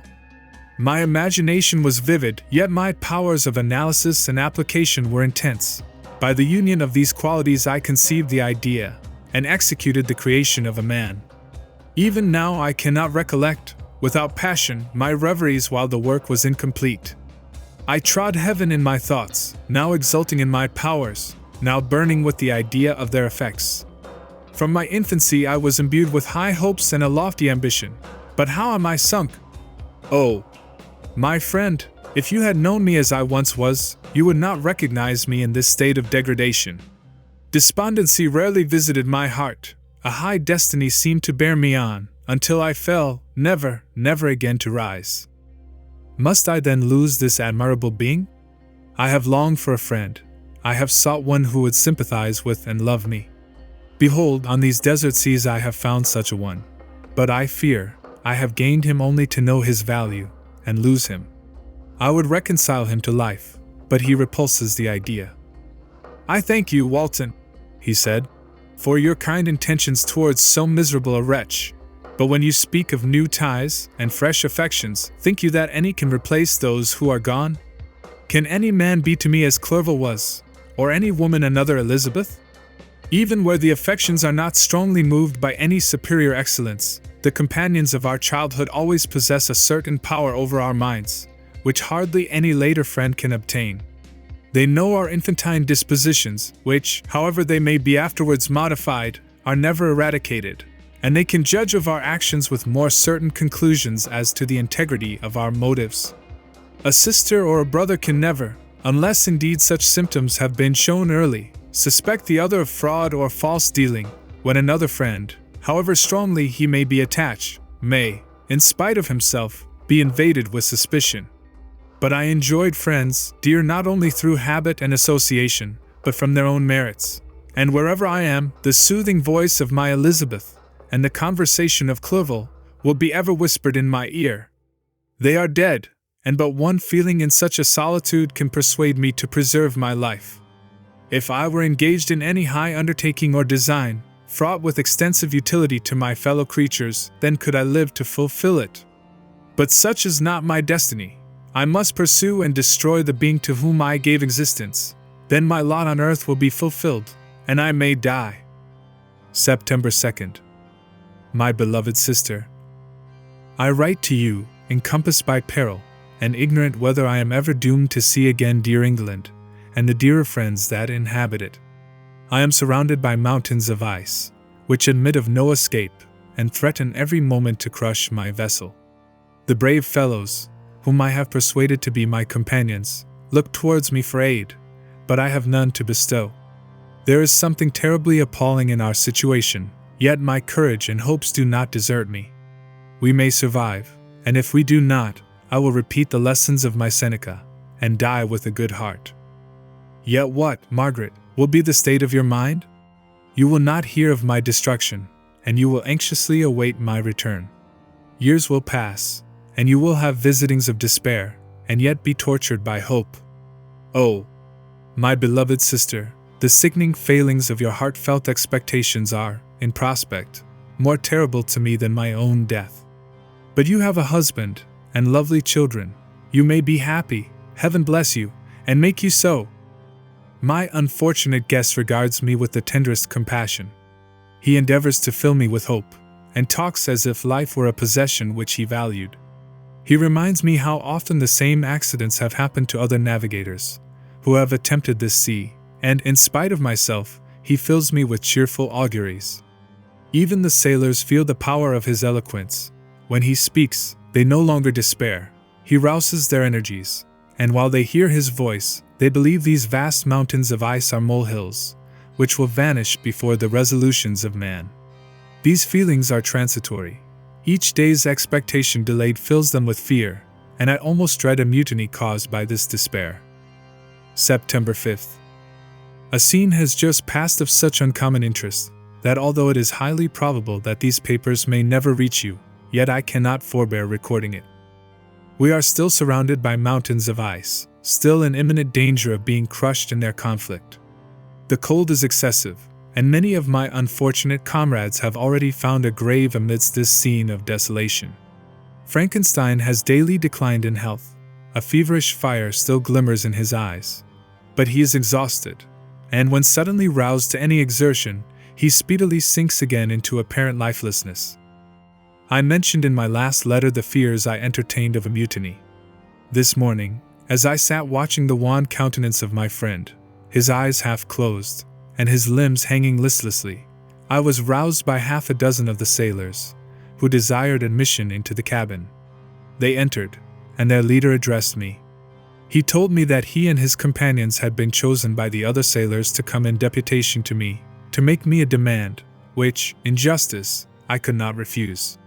We were immured in ice, and should probably never escape, but they feared that if, as was possible, the ice should dissipate, and a free passage be opened, I should be rash enough to continue my voyage, and lead them into fresh dangers, after they might happily have surmounted this.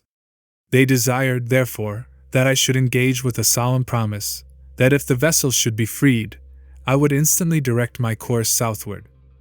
This speech troubled me. I had not despaired, nor had I yet conceived the idea of returning if set free. Yet could I, in justice, or even in possibility, refuse this demand?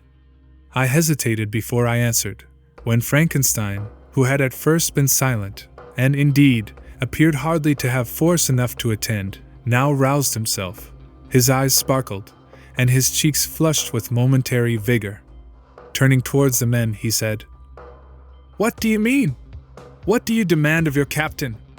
Are you then so easily turned from your design? Did you not call this a glorious expedition? And wherefore was it glorious? Not because the way was smooth and placid as a southern sea, but because it was full of dangers and terror. Because, at every new incident, your fortitude was to be called forth, and your courage exhibited. Because danger and death surrounded, and these dangers you were to brave and overcome. For this was it a glorious, for this was it an honorable undertaking. You were hereafter to be hailed as the benefactors of your species, your name adored, as belonging to brave men who encountered death for honor and the benefit of mankind. And now, behold, with the first imagination of danger, or, if you will, the first mighty and terrific trial of your courage, you shrink away, and are content to be handed down as men who had not strength enough to endure cold and peril. And so, poor souls, they were chilly, and returned to their warm firesides. Why, that requires not this preparation. Ye need not have come thus far, and dragged your captain to the shame of a defeat, merely to prove yourselves cowards. Oh, be men, or be more than men. Be steady to your purposes, and firm as a rock. This ice is not made of such stuff as your hearts might be. It is mutable, cannot withstand you. if you say that it shall not. Do not return to your families with the stigma of disgrace marked on your brows. Return as heroes who have fought and conquered, and who know not what it is to turn their backs on the foe." He spoke this with a voice so modulated to the different feelings expressed in his speech, with an eye so full of lofty design and heroism, that can you wonder that these men were moved? They looked at one another, and were unable to reply. I spoke. I told them to retire, and consider of what had been said that I would not lead them further north, if they strenuously desired the contrary, but that I hoped that, with reflection, their courage would return. They retired, and I turned towards my friend, but he was sunk in languor, and almost deprived of life. How all this will terminate, I know not, but I had rather die than return shamefully, my purpose unfulfilled. Yet I fear such will be my fate. The men, unsupported by ideas of glory and honor, can never willingly continue to endure their present hardships. September 7th. The die is cast. I have consented to return, if we are not destroyed. Thus are my hopes blasted by cowardice and indecision. I come back ignorant and disappointed. It requires more philosophy than I possess to bear this injustice with patience. September 12th. It is past. I am returning to England. I have lost my hopes of utility and glory. I have lost my friend. But I will endeavor to detail these bitter circumstances to you, my dear sister, and while I am wafted towards England, and towards you, I will not despond. September 19th. The ice began to move, and roarings like thunder were heard at a distance, as the island split and cracked in every direction. We were in the most imminent peril, but, as we could only remain passive, my chief attention was occupied by my unfortunate guest, whose illness increased in such a degree that he was entirely confined to his bed. The ice cracked behind us, and was driven with force towards the north. A breeze sprung from the west, and on the 11th the passage towards the south became perfectly free. When the sailors saw this, and that their return to their native country was apparently assured, a shout of tumultuous joy broke from them, loud and long continued. Frankenstein, who was dozing, awoke, and asked the cause of the tumult. "They shout," I said, "because they will soon return to England." "Do you then really return?" "Alas! Yes, I cannot withstand their demands. I cannot lead them unwillingly to danger, and I must return." "Do so if you will, but I will not. You may give up your purpose, but mine is assigned to me by heaven, and I dare not. I am weak, but surely the spirits who assist my vengeance will endow me with sufficient strength." Saying this, he endeavored to spring from the bed, but the exertion was too great for him. He fell back and fainted. It was long before he was restored, and I often thought that life was entirely extinct. At length he opened his eyes, but he breathed with difficulty, and was unable to speak. The surgeon gave him a composing draught, and ordered us to leave him undisturbed. In the meantime he told me that my friend had certainly not many hours to live. His sentence was pronounced, and I could only grieve and be patient. I sat by his bed watching him. His eyes were closed, and I thought he slept, but presently he called to me in a feeble voice, and bidding me come near said, "Alas! The strength I relied on is gone. I feel that I shall soon die, and he, my enemy and persecutor, may still be in being. Think not, Walton, that in the last moments of my existence I feel that burning hatred and ardent desire of revenge I once expressed, but I feel myself justified in desiring the death of my adversary. During these last days I have been occupied in examining my past conduct, nor do I find it blamable. In a fit of enthusiastic madness I created a rational creature, and was bound towards him, to assure, as far as was in my power, his happiness and well-being. This was my duty, but there was another still paramount to that. My duties towards my fellow creatures had greater claims to my attention, because they included a greater proportion of happiness or misery. Urged by this view, I refused, and I did right in refusing, to create a companion for the first creature. He shewed unparalleled malignity and selfishness. In evil, he destroyed my friends. He devoted to destruction beings who possessed exquisite sensations, happiness, and wisdom, nor do I know where this thirst for vengeance may end. Miserable himself, that he may render no other wretched, he ought to die. The task of his destruction was mine, but I have failed. When actuated by selfish and vicious motives, I asked you to undertake my unfinished work, and I renew this request now, when I am only induced by reason and virtue. Yet I cannot ask you to renounce your country and friends to fulfill this task, and now that you are returning to England, you will have little chance of meeting with him. But the consideration of these points, and the well-balancing of what you may esteem your duties, I leave to you. My judgment and ideas are already disturbed by the near approach of death. I dare not ask you to do what I think right, for I may still be misled by passion. That he should live to be an instrument of mischief disturbs me. In other respects, this hour, when I momentarily expect my release, is the only happy one which I have enjoyed for several years. The forms of the beloved dead flit before me, and I hasten to their arms. Farewell, Walton! Seek happiness and tranquility, and avoid ambition, even if it be only the apparently innocent one of distinguishing yourself in science and discoveries. Yet why do I say this? I have myself been blasted in these hopes, yet another may succeed. His voice became fainter as he spoke, and at length, exhausted by his effort, he sunk into silence. About half an hour afterwards he attempted again to speak, but was unable. He pressed my hand feebly, and his eyes closed forever, while the irradiation of a gentle smile passed away from his lips. Margaret, what comment can I make on the untimely extinction of this glorious spirit? What can I say that will enable you to understand the depth of my sorrow? All that I should express would be inadequate and feeble. My tears flow. My mind is overshadowed by a cloud of disappointment. But I journey towards England, and I may there find consolation. I am interrupted. What do these sounds portend? It is midnight, the breeze blows fairly, and the watch on deck scarcely stir. Again, there is a sound as of a human voice, but hoarser. It comes from the cabin where the remains of Frankenstein still lie. I must arise and examine. Good night, my sister. Great God! What a scene has just taken place!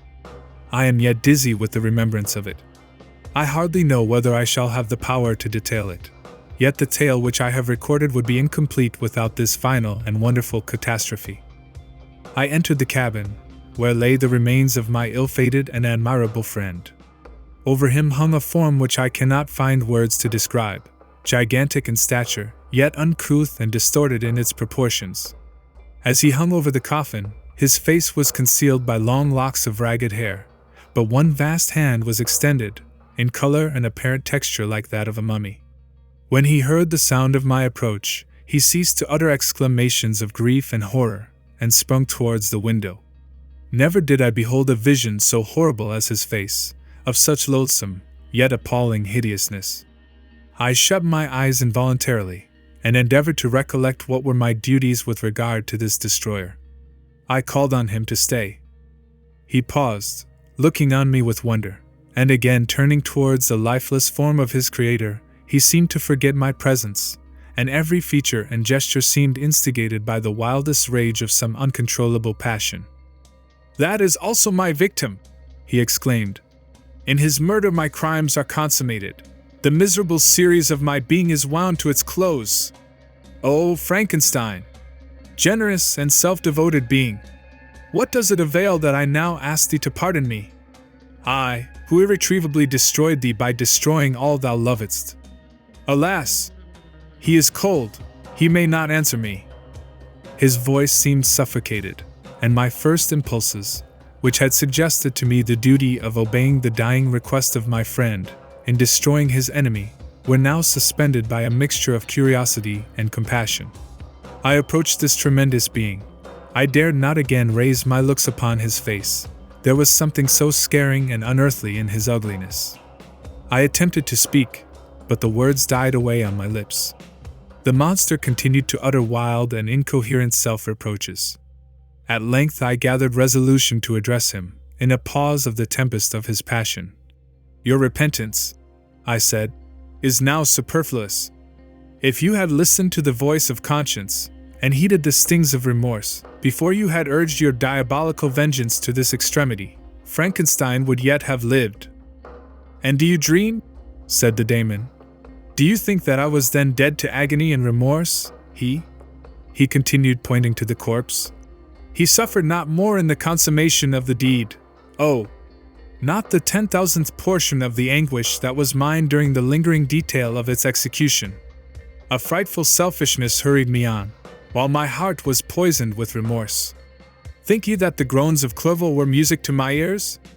My heart was fashioned to be susceptible of love and sympathy, and when wrenched by misery to vice and hatred, it did not endure the violence of the change without torture such as you cannot even imagine. After the murder of Clerval, I returned to Switzerland, heartbroken and overcome. I pitied Frankenstein. My pity amounted to horror. I abhorred myself. But when I discovered that he, the author at once of my existence and of its unspeakable torments, dared to hope for happiness, that while he accumulated wretchedness and despair upon me, he sought his own enjoyment in feelings and passions from the indulgence of which I was forever barred, then impotent envy and bitter indignation filled me with an insatiable thirst for vengeance. I recollected my threat, and resolved that it should be accomplished. I knew that I was preparing for myself a deadly torture, but I was the slave, not the master of an impulse, which I detested, yet could not disobey. Yet when she died, nay, then I was not miserable. I had cast off all feeling, subdued all anguish to riot in the excess of my despair. Evil thenceforth became my good. Urged thus far, I had no choice but to adapt my nature to an element which I had willingly chosen. The completion of my demoniacal design became an insatiable passion. And now it is ended. There is my last victim. I was at first touched by the expressions of his misery. Yet when I called to mind what Frankenstein had said of his powers of eloquence and persuasion, and when I again cast my eyes on the lifeless form of my friend, indignation was rekindled within me. "Wretch," I said, "it is well that you come here to whine over the desolation that you have made. You throw a torch into a pile of buildings, and when they are consumed you sit among the ruins, and lament the fall. Hypocritical fiend! If he whom you mourn still lived, still would he be the object. Again would he become the prey of your accursed vengeance. It is not pity that you feel. You lament only because the victim of your malignity is withdrawn from your power." "Oh, it is not thus, interrupted the being. "Yet such must be the impression conveyed to you by what appears to be the purport of my actions. Yet I seek not a fellow feeling in my misery. No sympathy may I ever find. When I first sought it, it was the love of virtue, the feelings of happiness and affection with which my whole being overflowed, that I wished to be participated.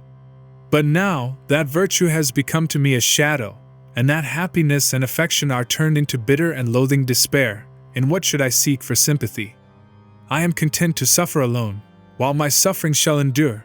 When I die, I am well satisfied that abhorrence and opprobrium should load my memory. Once my fancy was soothed with dreams of virtue, of fame, and of enjoyment. Once I falsely hoped to meet with beings, who, pardoning my outward form, would love me for the excellent qualities which I was capable of bringing forth. I was nourished with high thoughts of honor and devotion. But now vice has degraded me beneath the meanest animal. No crime, no mischief, no malignity, no misery, can be found comparable to mine. When I call over the frightful catalogue of my deeds, I cannot believe that I am he whose thoughts were once filled with sublime and transcendent visions of the beauty and the majesty of goodness. But it is even so, the fallen angel becomes a malignant devil. Yet even that enemy of God and man had friends and associates in his desolation. I am quite alone. You, who call Frankenstein your friend, seem to have a knowledge of my crimes and his misfortunes. But in the detail which he gave you of them, he could not sum up the hours and months of misery which I endured, wasting in impotent passions. For whilst I destroyed his hopes, I did not satisfy my own desires.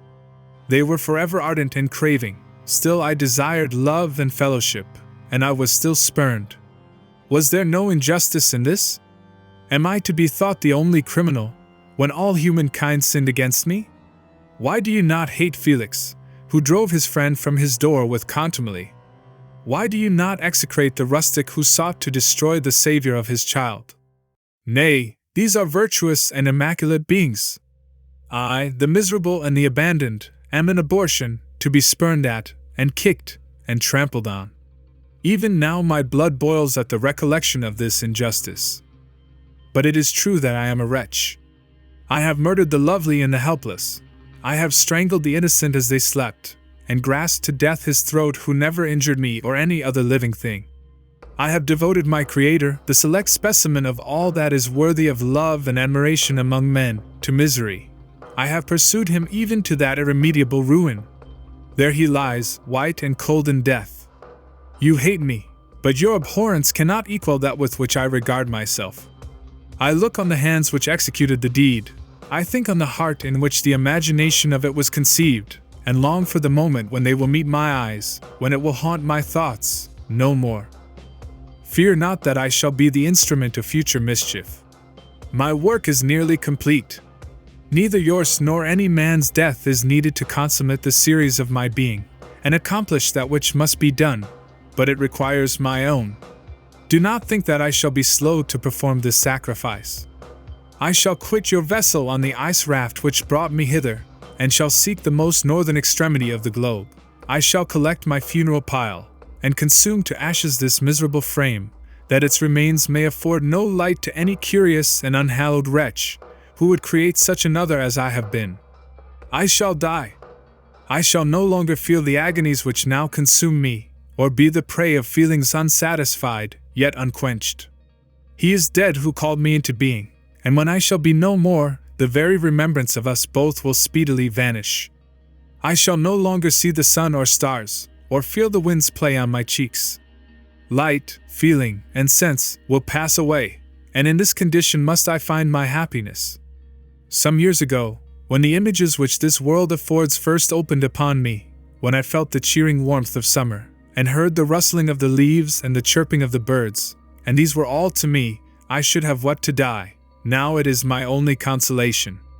Polluted by crimes, and torn by the bitterest remorse, where can I find rest but in death?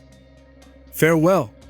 I leave you, and in you the last of humankind whom these eyes will ever behold. Farewell, Frankenstein! If thou wert yet alive, and yet cherished a desire of revenge against me, it would be better satiated in my life than in my destruction. But it was not so. Thou didst seek my extinction, that I might not cause greater wretchedness. And if yet, in some mode unknown to me, thou hast not yet ceased to think and feel, thou desirest not my life for my own misery. Blasted as thou wert, my agony was still superior to thine, for the bitter sting of remorse may not cease to rankle in my wounds until death shall close them forever. But soon, he cried, with sad and solemn enthusiasm, I shall die, and what I now feel be no longer felt. Soon these burning miseries will be extinct. I shall ascend my funeral pile triumphantly, and exult in the agony of the torturing flames. The light of that conflagration will fade away, my ashes will be swept into the sea by the winds. My spirit will sleep in peace, or if it thinks, it will not surely think thus. Farewell. He sprung from the cabin window, as he said this, upon the ice raft which lay close to the vessel. He was soon borne away by the waves, and lost in darkness and distance.